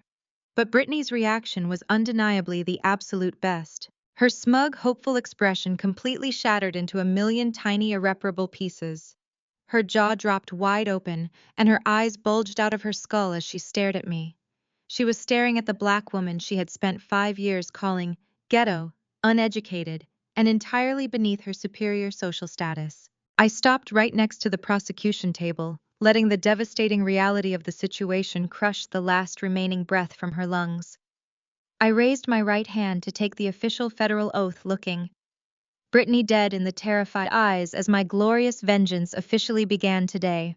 "State your name and title for the record," the bailiff instructed. "Sienna Vance," I answered, my voice projecting clearly across the cavernous courtroom. "Special Agent, Criminal Investigation Division, Internal Revenue Service." A low murmur rippled through the gallery. Sterling, Brittany's defense attorney, stepped up to the podium. He smoothed his expensive tie and leaned forward to loom over me. "Special Agent Vance," Sterling began, letting the title roll off his tongue with mockery. "Or should I say, sister-in-law, did your public school education cover international banking laws, or did you pick that up pretending to be a simple tax clerk? It must be quite a leap from your humble beginnings to sitting in a federal courtroom." I did not flinch. This was the exact same brand of weaponized elitism Brittany had subjected me to since the day I met her. My education at a public university provided me with a master's degree in forensic accounting, I replied, my tone even. It also laid the foundation for my specialized training at the Federal Law Enforcement Training Center. My background taught me to recognize entitlement, making it remarkably easy to identify your client's careless mistakes. Sterling's jaw tightened. He paced in front of the jury box. Let us talk about those alleged mistakes, Sterling countered sharply. The prosecution claims my client, a simple housewife, executed a sophisticated $50 million offshore wire transfer while flying over the Pacific Ocean. Brittany does not possess those skills. Eleanor and Darren obviously framed her using her devices while she was completely unaware. I turned my attention directly to the jury. 12 diverse citizens were hanging on to my every word.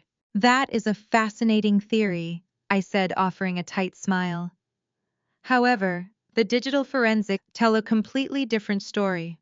If you look at Prosecution Exhibit 42, you will see the digital packet logs extracted directly from the commercial airline's satellite network.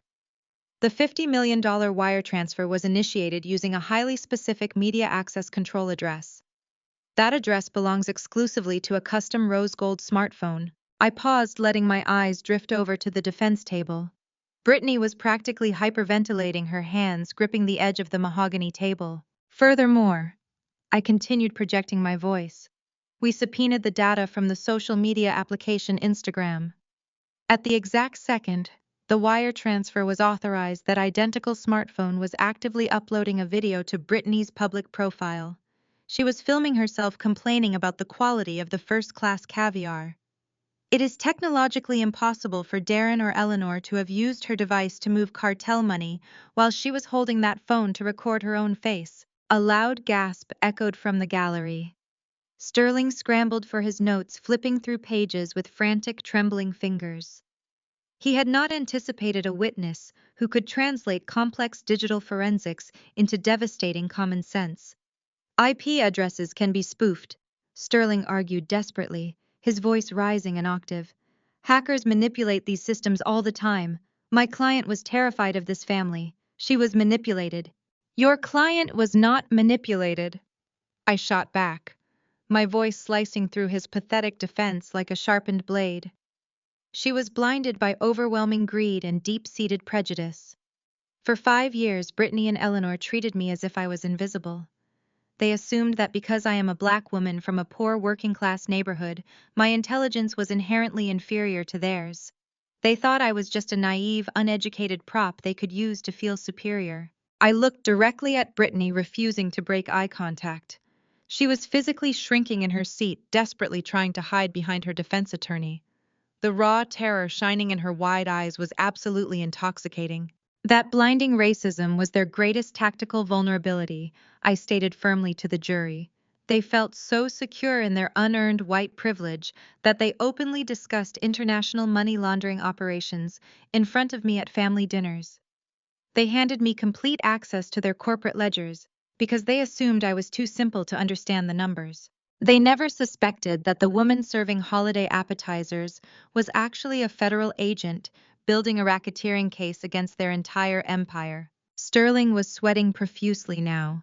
He gripped the edges of the podium, realizing his entire victim narrative had just been meticulously obliterated. You still have not proven intent, Special Agent, Sterling stammered, abandoning his condescending tone entirely. Proving she held the phone does not prove she understood she was moving illegal cartel funds. She thought she was moving legitimate corporate assets. She had no idea about the syndicate. I leaned back in the polished wooden witness chair. This was the exact moment I had been waiting for since the day they left my husband to die in that cold hospital room. I looked over at the federal prosecutor and offered a subtle, almost imperceptible nod. You are absolutely correct, counselor, I said smoothly. Digital records alone cannot prove a person's state of mind. To prove intent, we need a verbal admission of guilt. We need absolute confirmation that your client knew exactly where that money came from and exactly who she was stealing it from. Sterling frowned deeply, his eyes darting nervously around the quiet, packed courtroom as he wiped cold sweat from his brow. There is no such admission. My client has maintained absolute innocence since the moment she was arrested in Australia. That is not entirely accurate, I corrected him. I reached inside the pocket of my tailored suit jacket and pulled out a small silver digital audio recorder. I believe the jury needs to hear the official unredacted security recording obtained directly from the Australian Federal Police interrogation room. I held the small metallic device high up in the air for the entire courtroom to clearly see. This is the exact moment your supposed innocent client completely threw Darren and Eleanor under the bus. I announced, my voice ringing with total uncompromising victory. This is the moment she confessed to everything. The federal judge leaned forward over his heavy mahogany bench, his eyes fixed on the small silver recorder in my hand. He nodded sharply, granting me immediate permission to submit the digital file into the official court record. The tech bailiff quickly stepped forward from his post, taking the small metallic device from my outstretched hand and carefully connecting it directly to the federal courtroom's main audio system. "Proceed, Special Agent Vance," the judge instructed, his voice echoing through the massive room. I stepped down from the wooden witness stand and walked over to the prosecution table. I took a deep breath, raised my chin, and pressed a single button on a remote control to expose their undeniable guilt. The high-definition audio file, captured cleanly by the Australian Federal Police security cameras, blasted through the premium speakers surrounding the jury box. First, the jury heard the frantic, hyperventilating breaths of a terrified woman. Then Brittany's shrill, unmistakable voice pierced the absolute silence of the courtroom. "I want to make a deal. I demand to strike a full immunity deal with the authorities right now. I will tell you everything you want to know about the money laundering." A collective gasp ripped through the crowded gallery. The jurors leaned forward in their seats, their eyes wide with disbelief. Sterling Brittany's expensive defense attorney instantly turned pale. He slowly lowered his head, staring blankly at his legal pad as his entire defense strategy evaporated into thin air. The audio continued to play without mercy. The pristine recording captured Brittany throwing her own husband and mother-in-law completely under the bus. She desperately claimed that Eleanor and Darren were the sole masterminds behind the entire international cartel operation. She loudly admitted that Darren handled all the illicit medical contracts while Eleanor physically moved the dirty cash. Then the recording shifted from a desperate confession to pure, unadulterated violence. The jury heard Eleanor's sudden guttural scream of absolute fury. They heard the sickening sound of flesh hitting concrete as Eleanor tackled Brittany to the interrogation room floor. "You lying snake!" Eleanor's recorded voice shrieked, echoing off the courtroom walls. "You were the one who authorized the wire transfers. You helped plan Elias's murder just to fund your lavish lifestyle. You wanted the money more than any of us."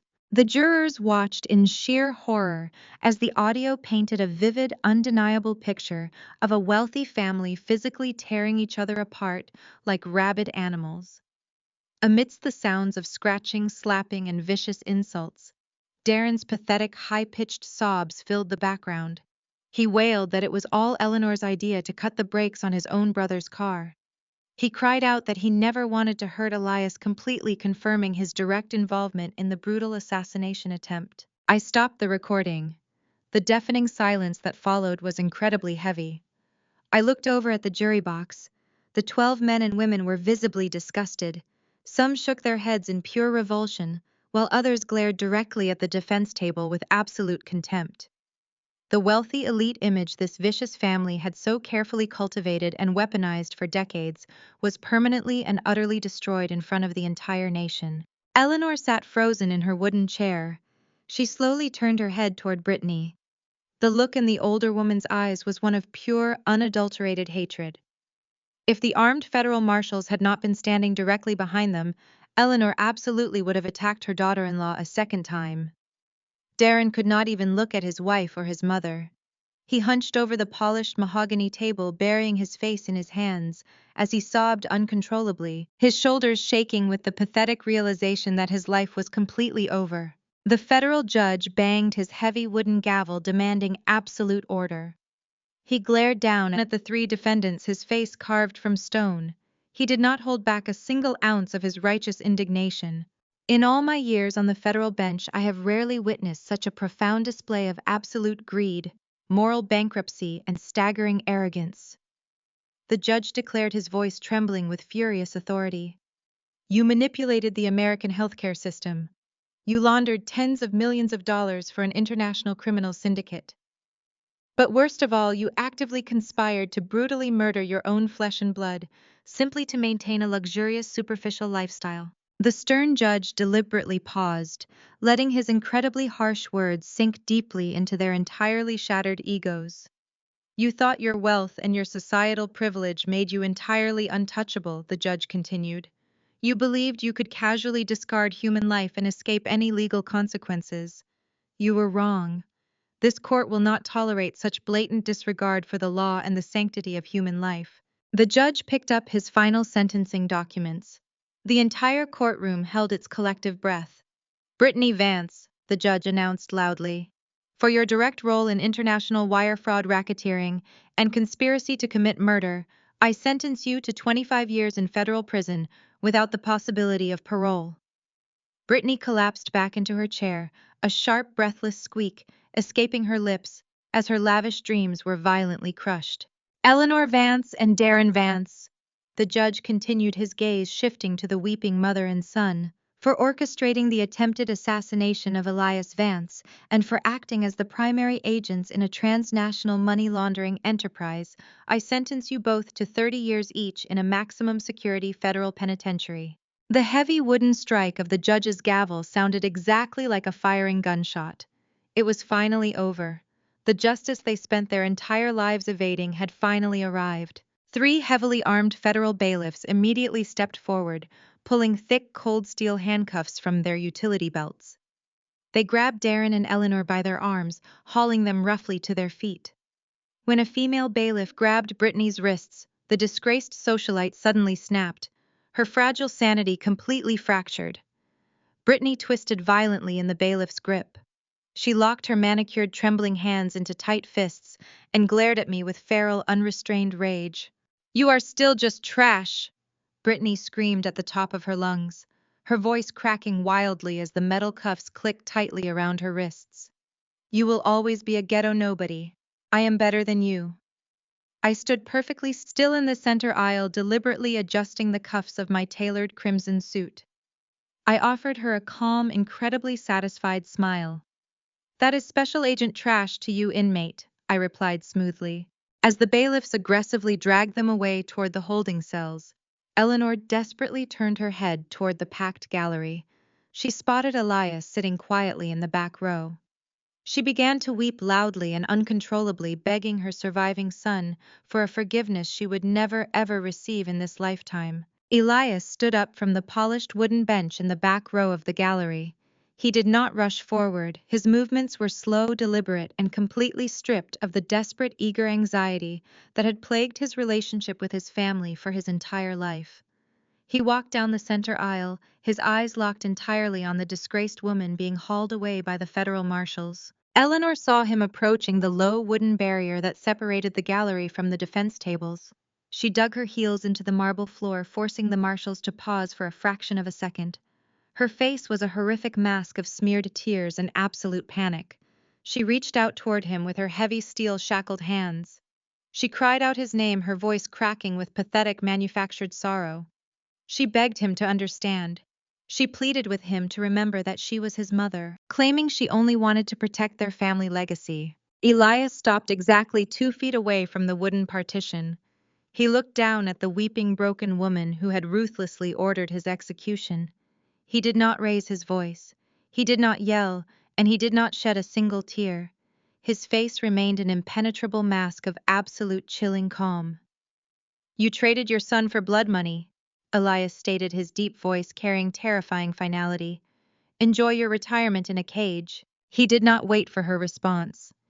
He turned his back on her forever, leaving her agonizing wails to echo uselessly against the high courtroom ceiling as the bailiffs dragged her through the heavy side doors and into the dark holding cells. I linked arms with my husband at the back of the courtroom, and together we walked out the massive double doors into the bright main corridor.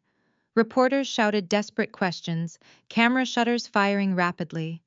We walked right past them, guided by armed federal agents, into a waiting armored sport utility vehicle. As the heavy doors slammed shut and the vehicle pulled away from the curb, a profound, overwhelming silence settled between us. The suffocating weight we had carried for the last 5 years was finally gone. Elias leaned his head back against the leather seat and let out a long, shuddering breath. He looked out the tinted window, watching the grand monuments of the capital city blur past us. I spent my entire life trying to be good enough for her, Elias whispered, his voice laced with a quiet, tragic realization. Darren was always the golden child. Darren was the heir. I built a multi-million-dollar medical company from absolutely nothing, and she still treated me like a disappointing afterthought. She used my success to fund her country club lifestyle, but she never actually loved me.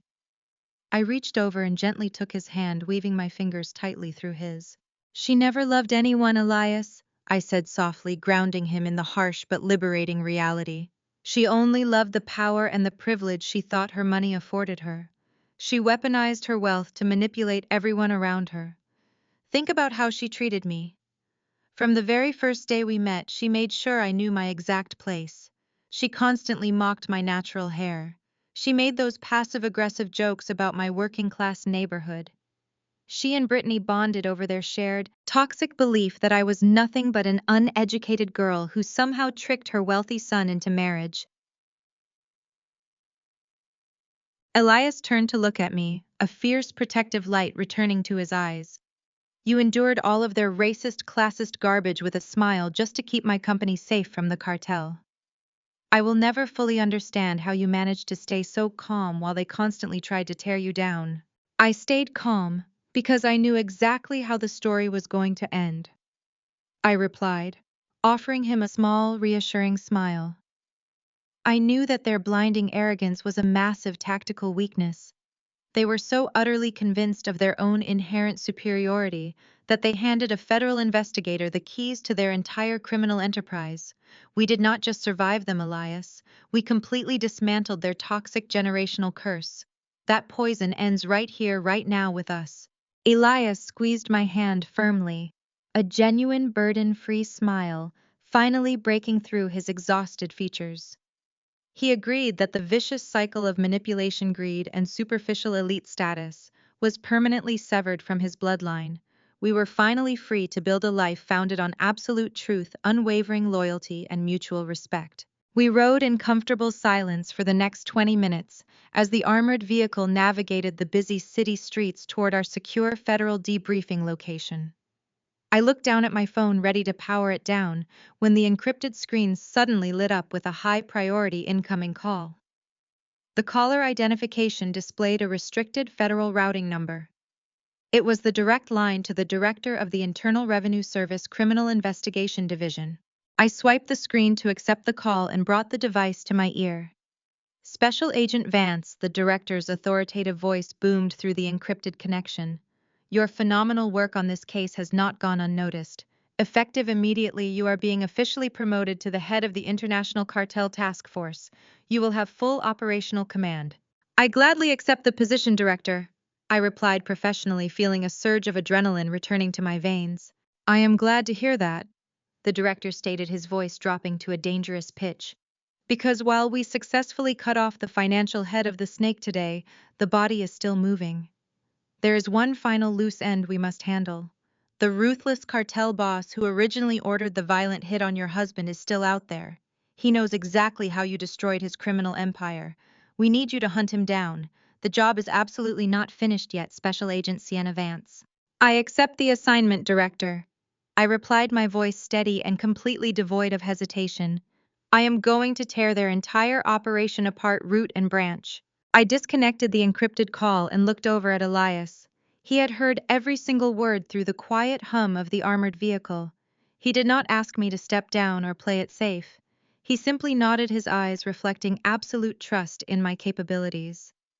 The man I loved understood that safety was an illusion until the people who ordered his execution were entirely removed from the board. Over the next 3 days, I barely slept. I relocated my operations to a highly secured subterranean federal command center located just outside the capital. My newly assembled International Cartel Task Force consisted of elite agents drawn from the Federal Bureau of Investigation, the Drug Enforcement Administration, and my own specialized financial division. We plastered the digital walls with schematics, wiretap transcripts, and sprawling financial webs. The decryption program I ran on Darren and his seized servers had yielded an absolute goldmine of actionable intelligence. My corrupt relative was incredibly sloppy with his digital footprint. He had meticulously documented every offshore shell company, every corrupted port official, and every single front business the cartel used to wash their blood money on American soil. At the very top of that sprawling criminal hierarchy sat Mateo Vargas. He was the ruthless, elusive cartel boss who had personally authorized the violent hit on Elias to protect his compromised supply chain. Vargas operated out of a heavily fortified, sprawling estate hidden deep in the dense forests of the Pacific Northwest. He believed his secluded fortress and his private army of mercenaries made him entirely untouchable. He was about to learn a devastating lesson about federal authority. I stood at the head of the long briefing table, looking out at the dozen tactical commanders waiting for my final authorization. I tapped the large digital screen, bringing up the live satellite feed of the Vargas compound. "This syndicate targeted a federal agent today," I announced, projecting my voice across the quiet command center. "They attempted to murder a civilian to protect their financial interests. We are not just sending a message today. We are entirely dismantling their infrastructure. I want simultaneous breaches across all 22 identified front companies. Freeze the accounts, seize the physical assets, and arrest every single lieutenant listed in your tactical packets. We strike hard, we strike fast, and we leave absolutely nothing behind." The commanders synchronized their watches. The massive coordinated federal raid officially commenced at the exact stroke of midnight, from the safety of the dark command center.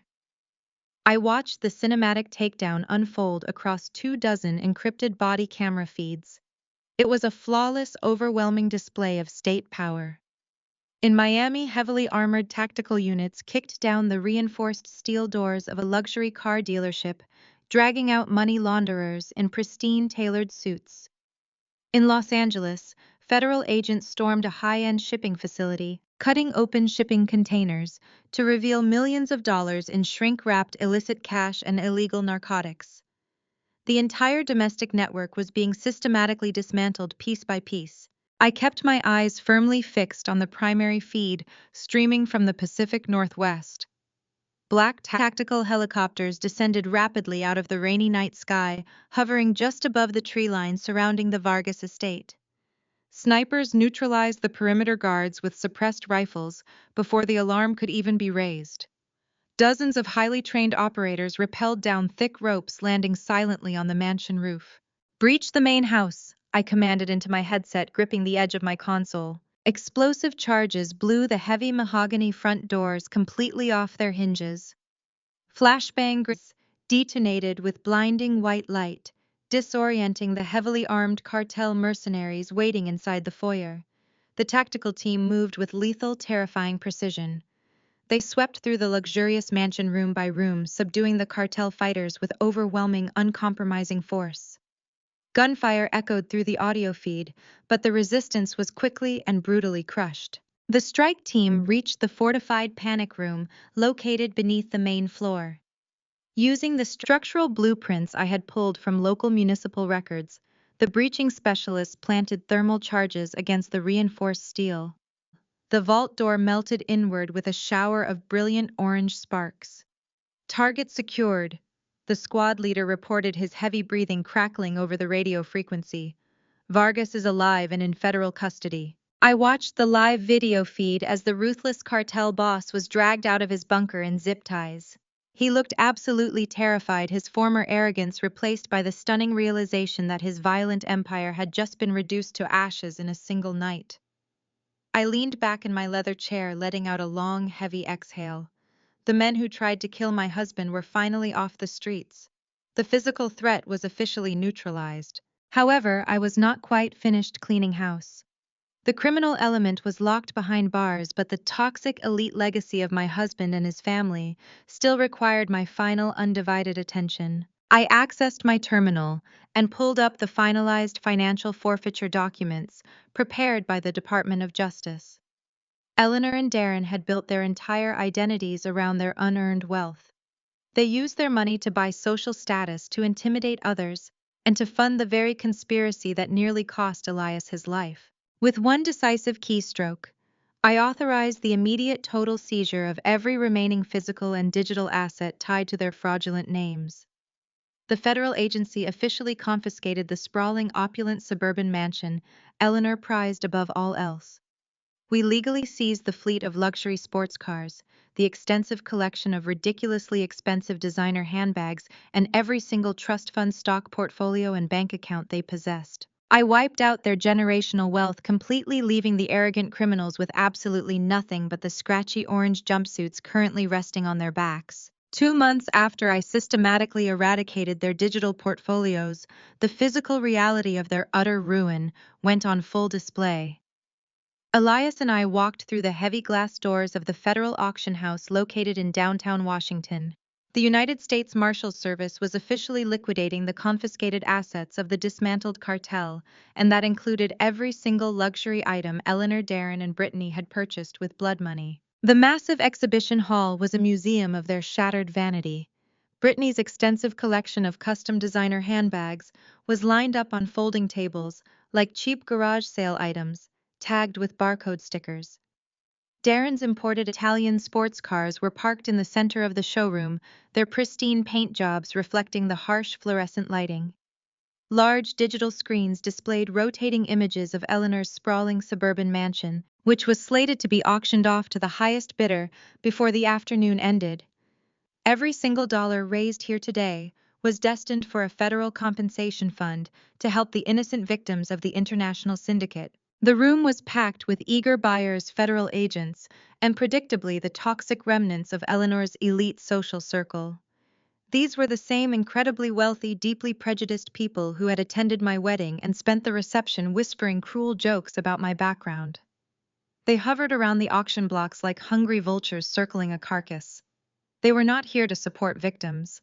They were here to buy Eleanor's prized possessions at a steep discount and revel in her spectacular public downfall.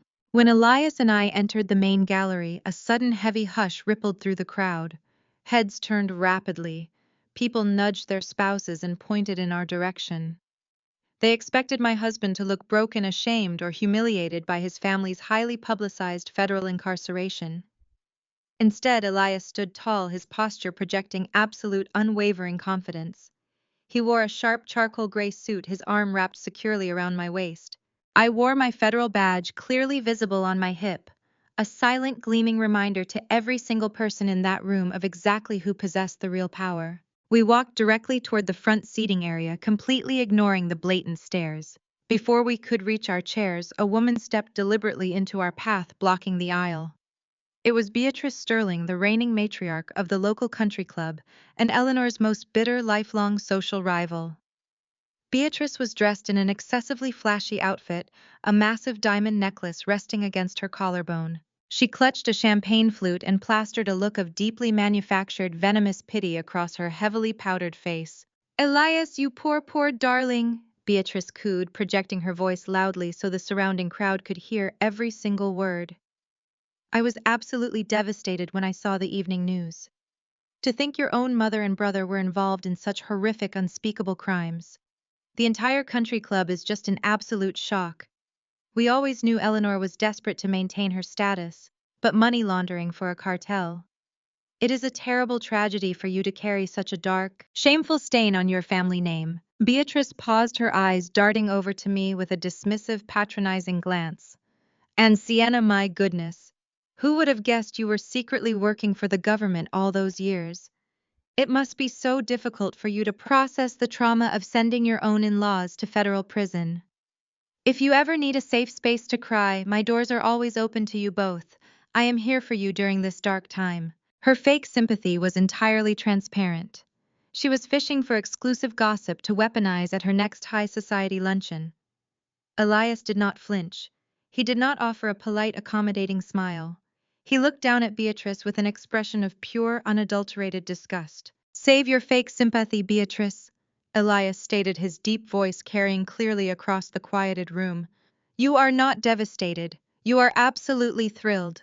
You came here today to buy my mother's jewelry at a steep discount, so you can parade it around the country club and brag about your newfound superiority. Do not pretend you care about my trauma or my family name. Beatrice gasped, her jaw dropping open in genuine shock. She clutched her diamond necklace, completely unaccustomed to being spoken to with such blunt, uncompromising honesty. My wife and I do not carry any shameful stains. Elias continued, stepping slightly closer to her, forcing the older woman to lean back awkwardly. The criminals who shared my last name are locked in federal cages where they belong. The only people who should feel ashamed today are the shallow, superficial socialites in this room who spent decades enabling my mother's toxic behavior. You all worshipped her wealth and ignored her cruelty because you are exactly like her. You measure a person's worth by their bank account and their zip code. Well, look at where that shallow philosophy gets you. Elias gestured broadly toward the tagged designer bags and the screens displaying the seized mansion. Your entire world is incredibly plastic, Beatrice. It is completely devoid of loyalty, morality, or genuine human connection. Sienna and I want absolutely nothing to do with your country club or your elite poisonous society. Now step out of my way. Beatrice's face flushed a deep, humiliating shade of crimson. Without uttering a single word in response, she quickly turned on her heel and scurried back into the crowd, retreating like a scolded child. Elias securely grabbed my hand, and we took our seats in the front row, leaving the stunned gallery to whisper amongst themselves. The auction officially commenced moments later. A fast-talking federal auctioneer took the stage, rapidly liquidating the physical evidence of Eleanor and Darren's catastrophic greed. We watched with cold detachment as Darren's imported sports cars were sold off one by one. We sat silently as Brittany's ridiculous jewelry collection was auctioned away to the highest bidder. The massive suburban mansion went next, purchased by a real estate developer looking to demolish the property and build condominiums. We did not bid on the cars, the houses, or the luxury items. We waited patiently for over 2 hours. Finally, the auctioneer brought up lot 402.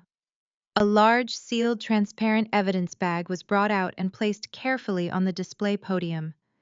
Inside the bag were thick stacks of legal paperwork and certified technical blueprints.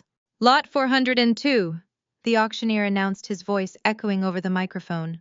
The original patent documents, intellectual property rights, and proprietary source code for the medical technology developed under the seized corporate entity previously managed by Darren Vance. This was it.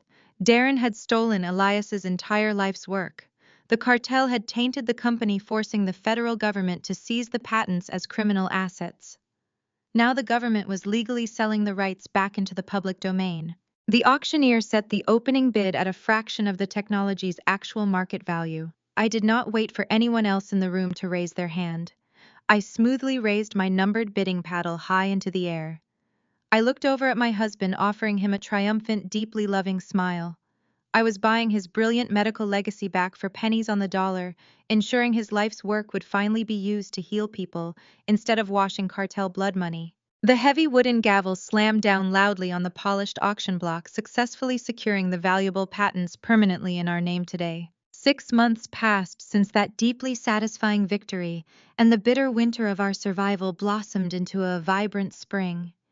We refused to let the darkness of Darren and Eleanor's betrayal define our future. Instead, we rebuilt our lives from the ground up on a foundation of absolute transparency. Elias threw himself entirely into resurrecting his brilliant medical technology. He spent countless sleepless nights in his new research laboratory, stripping away every single corrupted digital artifact his brother had implemented. He formally reincorporated his enterprise under a brand new name, Aegis Medical Innovations. The new title was a deliberate tribute to the concept of a protective shield. He wanted his life's work to represent safety and healing, entirely insulated from the greedy, toxic influence that had nearly destroyed him. While Elias actively built his new medical empire, I was relentlessly commanding my own federal division. My official promotion to the head of the International Cartel Task Force came with an unprecedented level of governmental authority. I managed hundreds of highly trained field agents coordinating complex multinational financial raids from my secure subterranean command center. I spent my days freezing illicit offshore bank accounts, dismantling shell companies, and ensuring that no ruthless syndicate could ever target an innocent family again. Balancing a high-stress federal law enforcement career with supporting my husband's ambitious startup was incredibly demanding. Yet for the very first time in our entire relationship, we were operating as true equal partners. I no longer had to hide my tactical skills behind the boring facade of a simple corporate tax auditor. I no longer had to bite my tongue to protect an undercover assignment. I could openly share my victories with Elias. Tonight was the highly anticipated official launch gala for Aegis Medical Innovations. We rented a stunning glass-walled event space overlooking the serene moonlit waters of the Potomac River. I stood in front of the full-length mirror in our master bedroom, adjusting the elegant neckline of my emerald green evening gown. Elias walked up behind me, wrapping his strong arms around my waist and pressing a gentle kiss to my shoulder. He wore a perfectly tailored midnight blue tuxedo, his posture radiating the quiet, unshakable confidence that had been entirely absent during the suffocating years he spent trying to earn his mother's non-existent approval. We silently viewed our reflection together, acknowledging the profound, beautiful transformation we had achieved.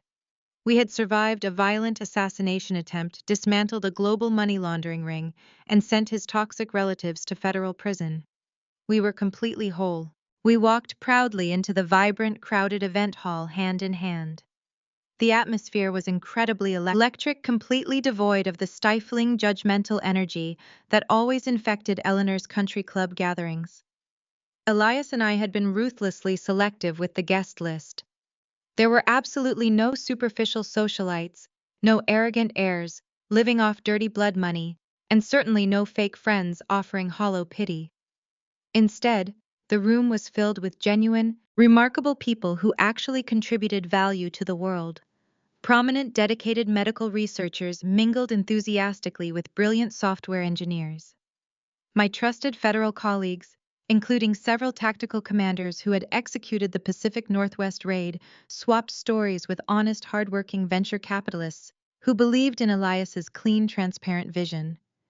It was a truly beautiful celebration of merit, integrity, and authentic human connection. Elias stepped up to the acrylic podium, positioned at the front of the grand hall. The lively conversations naturally quieted down as the guests turned their attentive faces toward the stage. He tapped the microphone, a bright, genuine smile spreading across his handsome face. He spoke passionately about the future of medical diagnostics, outlining how his newly patented software would revolutionize patient care in underserved, marginalized communities. I did not mention his brother's massive fraud. He did not mention his mother's brutal betrayal. He refused to give those federal inmates a single second of his precious time. Instead, he dedicated the entire evening to the dedicated engineers who helped him rebuild, and to the uncompromising, fiercely protective woman who had saved his life. The crowd erupted into loud, genuine applause, raising their champagne glasses high into the air to toast his spectacular professional resurrection. As the formal presentation concluded, the classical string quartet resumed playing soft, elegant background music. I navigated through the smiling crowd, accepting warm congratulations and shaking hands with various medical board directors. I felt an incredible, overwhelming sense of peace. The fake, suffocating mask I had worn for 5 long years was permanently destroyed. I was finally allowed to exist as my true, powerful self in the bright, unforgiving light of day. I grabbed a fresh glass of sparkling water from a passing waiter and turned to find a young, sharply dressed woman stepping deliberately into my path. She wore a shiny press credential lanyard proudly displayed around her neck and held a small silver digital audio recorder firmly in her outstretched hand. I immediately recognized the logo of her prominent media organization printed on her microphone flag. She introduced herself as a senior investigative journalist for a highly respected national news publication. She possessed sharp, observant eyes and an eager, probing expression. She congratulated me on the wildly successful corporate launch, noting how incredibly rare it was for a company to completely recover from such a highly publicized catastrophic federal scandal. She leaned in slightly, raising her recording device closer to my face. The journalist narrowed her eyes, completely dropping the polite celebratory small talk. She looked at me with intense, unrelenting curiosity. She asked me directly, standing right in front of the entire gathering, exactly how a seemingly ordinary working woman managed to perfectly balance secretly saving her innocent husband from a fatal medical coma while simultaneously orchestrating the absolute total and systemic destruction of a ruthless multi-billion-dollar international criminal syndicate. Câu chuyện 2, bữa trưa tại câu lạc bộ đồng quê. Câu chuyện ngắn về Charmaine đã được ghép nối liền mạch và cắt bỏ những câu kêu gọi tương tác dư thừa. Between the second round of expensive mimosas and the arrival of artisanal buttered toast, my mother leaned across the pristine white tablecloth. She looked at me with a heavily powdered smirk, her eyes dripping with suffocating venomous pity. Charmaine, she sighed loudly, ensuring the neighboring tables at the exclusive country club could hear every single word. You know, you are so incredibly lucky we still bother to mention you in polite company. Most respectable families would simply hide a daughter who is still single and drifting at 35. I did not flinch. I did not cry. I simply took a slow, deliberate sip of my black coffee and offered her a warm, knowing smile.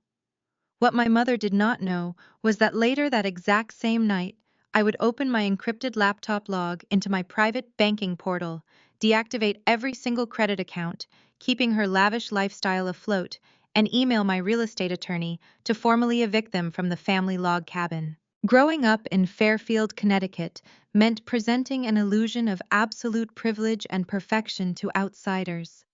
However, inside our sprawling colonial home, emotional coldness permeated every single corner. Our massive four-bedroom house with its neatly manicured lawn and heated swimming pool was an isolated fortress of impossible expectations I could never possibly meet. My childhood bedroom, painted pale blue, at my mother Elaine's strict request, despite my strong preference for vibrant green, became my prison sanctuary. In school, I maintained a flawless academic record, joined elite student councils, and followed every rigid rule. Yet nothing I achieved ever earned a single ounce of genuine praise. All their affection was entirely reserved for my younger sister, Savannah. She was the golden child, a former pageant queen who married a wealthy investment banker right after college. Today, at this luxurious Sunday lunch, Savannah sat across from me, stirring her champagne. "It is just so utterly exhausting," Savannah whined, adjusting her diamond tennis bracelet.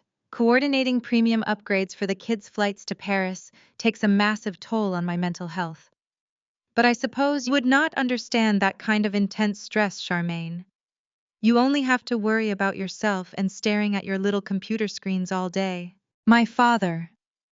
Richard chuckled deeply from the head of the table. He casually waved over the waiter to order another $200 bottle of vintage wine. "Your sister does very important work, Savannah," my father said, his tone dripping with thick, unapologetic sarcasm. "Someone has to fix the internet routers when they break down. We cannot all be raising the next generation of visionary leaders and maintaining the family legacy." I gripped my linen napkin tightly under the mahogany table. The sheer audacity of their insults was staggering. I paid for the tailored suit my father was wearing. I funded the country club membership that allowed them to sit at this exclusive table. Yet they still treated me like a deeply disappointing, uneducated servant. Then came my mother's cruel comment about hiding me from polite society. I looked around the circular table. Savannah stifled a petty laugh behind her manicured hand. My father intently inspected the wine bottle, completely ignoring his wife's blatant public disrespect toward his eldest daughter. They functioned as a united front of toxicity, eagerly feeding off my anticipated pain and humiliation. But the pain never arrived. Instead, a wave of sudden crystal-clear realization washed over my entire body. I looked at the expensive imported wine they were eagerly drinking today. I looked at the exclusive designer handbag my mother had casually placed on the empty chair beside her. I had paid for absolutely all of it. I had blindly funded the very weapons they actively used to belittle and destroy my self-esteem.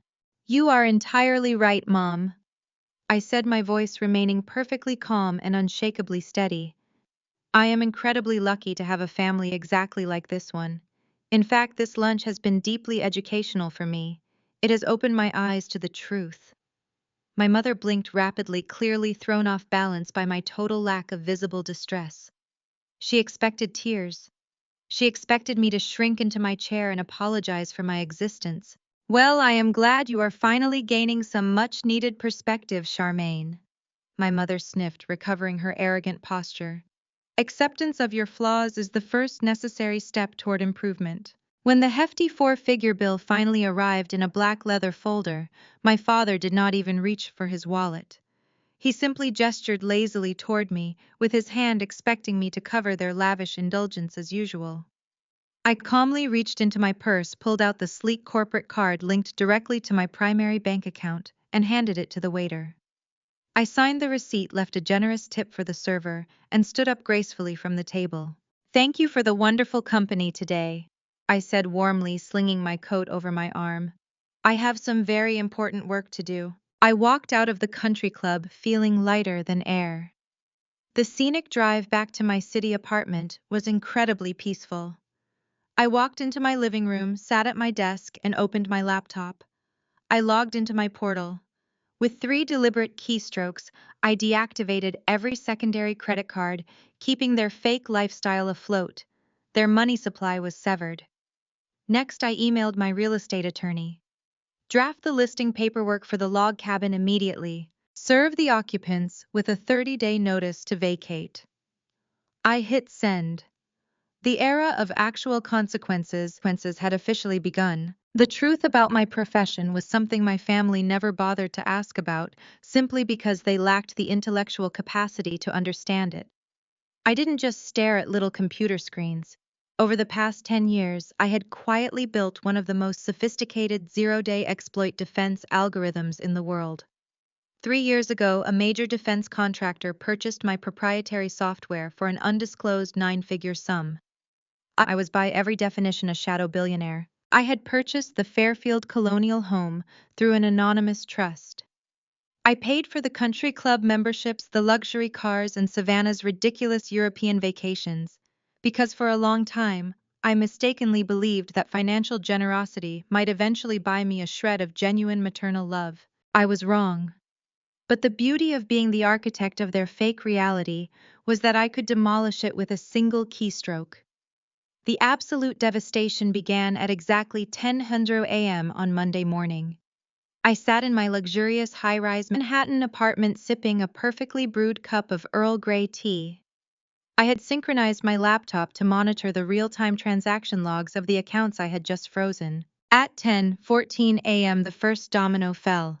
My mother Elaine was currently standing inside an exclusive Cartier boutique on Fifth Avenue. I could picture it perfectly. She would be wearing her oversized sunglasses indoors, treating the sales associates like peasants, and demanding to see their most expensive diamond watches. The transaction log on my screen flashed a bright red error message: declined, $24, $500, $100. My phone immediately began to vibrate on the glass coffee table. Incoming call, mother. I let it ring, watching the screen light up. A minute later, a second transaction attempt appeared. Declined, $24,500. Then came the frantic text messages. Charmaine, call your bank immediately. There is an embarrassing security hold on my card. The store manager is looking at me like I am a criminal. Fix this now. I took a slow sip of my tea. I didn't reply. I knew exactly what was happening in that boutique. The manager, impeccably dressed and armed with a polite but lethal smile, would be asking Elaine to provide an alternative form of payment. Elaine would realize she had exactly $42 in her personal checking account, completely devoid of the limitless credit line she had abused for a decade. She would have to walk out of that high-end store empty-handed, her pristine, wealthy facade shattered in front of the very society she worshipped. At 11:30 a.m., Savannah's turn arrived. The digital log updated with a massive attempted charge from a premium luxury travel agency. Savannah was trying to finalize the first-class upgrades for her family's trip to Paris. Declined. $18,400. My phone began to vibrate violently again. This time it was Savannah calling back to back. When I didn't answer, she left a hysterical voicemail. I tapped the speaker button, letting her panicked, shrill voice fill my living room. Charmaine, what is going on? The travel agent is telling me the corporate card has been permanently cancelled. They are threatening to release my first-class seats. Do you know how embarrassing this is? My children cannot fly in coach. They will be traumatized. Call me back right this second, you selfish. I deleted the voicemail mid-sentence. Her wealthy investment banker husband, it turned out, was drowning in hidden gambling debts. My credit line was the only thing keeping Savannah draped in designer clothing. Without it, she was just another broke suburbanite living far beyond her means. But the grand finale happened at 2:00 p.m. courtesy of my father Richard. I was at the very same country club where they had humiliated me less than 24 hours prior. He was attempting to pay his quarterly membership dues and cover the massive bar tab he had racked up buying vintage scotch for his golf buddies. The notification popped up, declined, $15,100. I knew Richard's pride was his most fragile asset. Being publicly declined at the country club in front of his wealthy peers would be worse than physical torture. The club's financial director would have to quietly pull him aside, informing him that the account was frozen and demanding immediate payment. Richard wouldn't be able to wave his hand and make it disappear this time. By 4:00 p.m., my phone had accumulated 47 missed calls and dozens of increasingly unhinged text messages. They had shifted from demanding I fix the bank error to realizing that I had deliberately cut them off. Then the final blow was struck. I received an email confirmation from my real estate attorney. Notice to vacate served successfully at 3:45 p.m. A private process server had just knocked on the door of the massive Fairfield colonial home.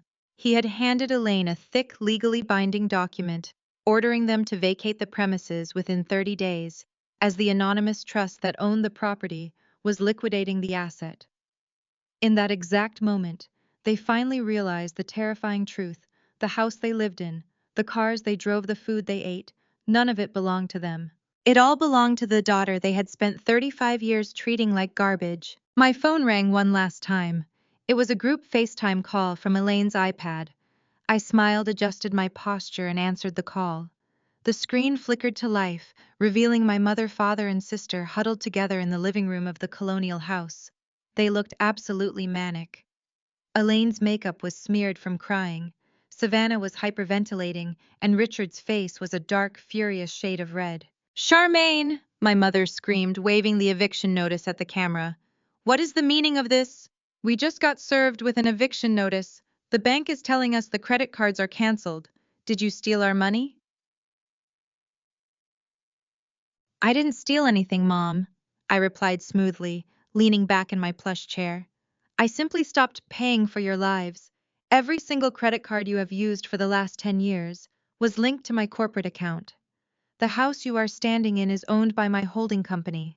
I am liquidating my assets. You have 30 days to pack your things." "You cannot do this to us!" Savannah shrieked, tears ruining her expensive mascara. "We are your family. How are we supposed to live? How am I supposed to go to Paris?" "You should ask your husband to pay for it," I offered unhelpfully. "And Dad, you might want to call the country club and apologize. I canceled that membership too.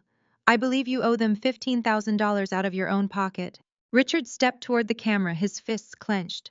"You ungrateful brat, we raised you. We gave you everything.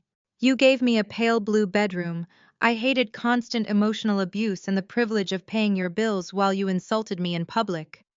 I corrected him, my voice turning icy and absolute. "Yesterday at lunch you both made it very clear that I am an embarrassment to this family. You said I was just a disappointment who stared at computer screens. Well, this disappointment just evicted you." "Charmaine, please!" Elaine suddenly sobbed, her arrogance entirely evaporating as the reality of impending poverty set in. She dropped to her knees, holding the iPad with shaking hands. "Please, sweetie, we were just joking yesterday. You know how we are. You cannot throw us out on the street. We will have to declare bankruptcy. Our friends will completely abandon us." Acceptance of your flaws is the first necessary step toward improvement. Mom. I quoted her own cruel words back to her, my expression completely deadpan. I suggest you start packing. I hear moving boxes are quite cheap at the local hardware store. Charmaine, wait. I ended the call and blocked all of their numbers permanently. I closed my laptop, the silence in my apartment feeling richer and more luxurious than any amount of money sitting in my bank accounts. I stood up, walked over to my packed designer luggage and grabbed my passport. I had a private jet waiting at Teterboro Airport to fly me to a luxury villa in the Maldives for a month-long vacation. The toxicity was finally excised from my life. I had bought my freedom, and the price was worth every single penny.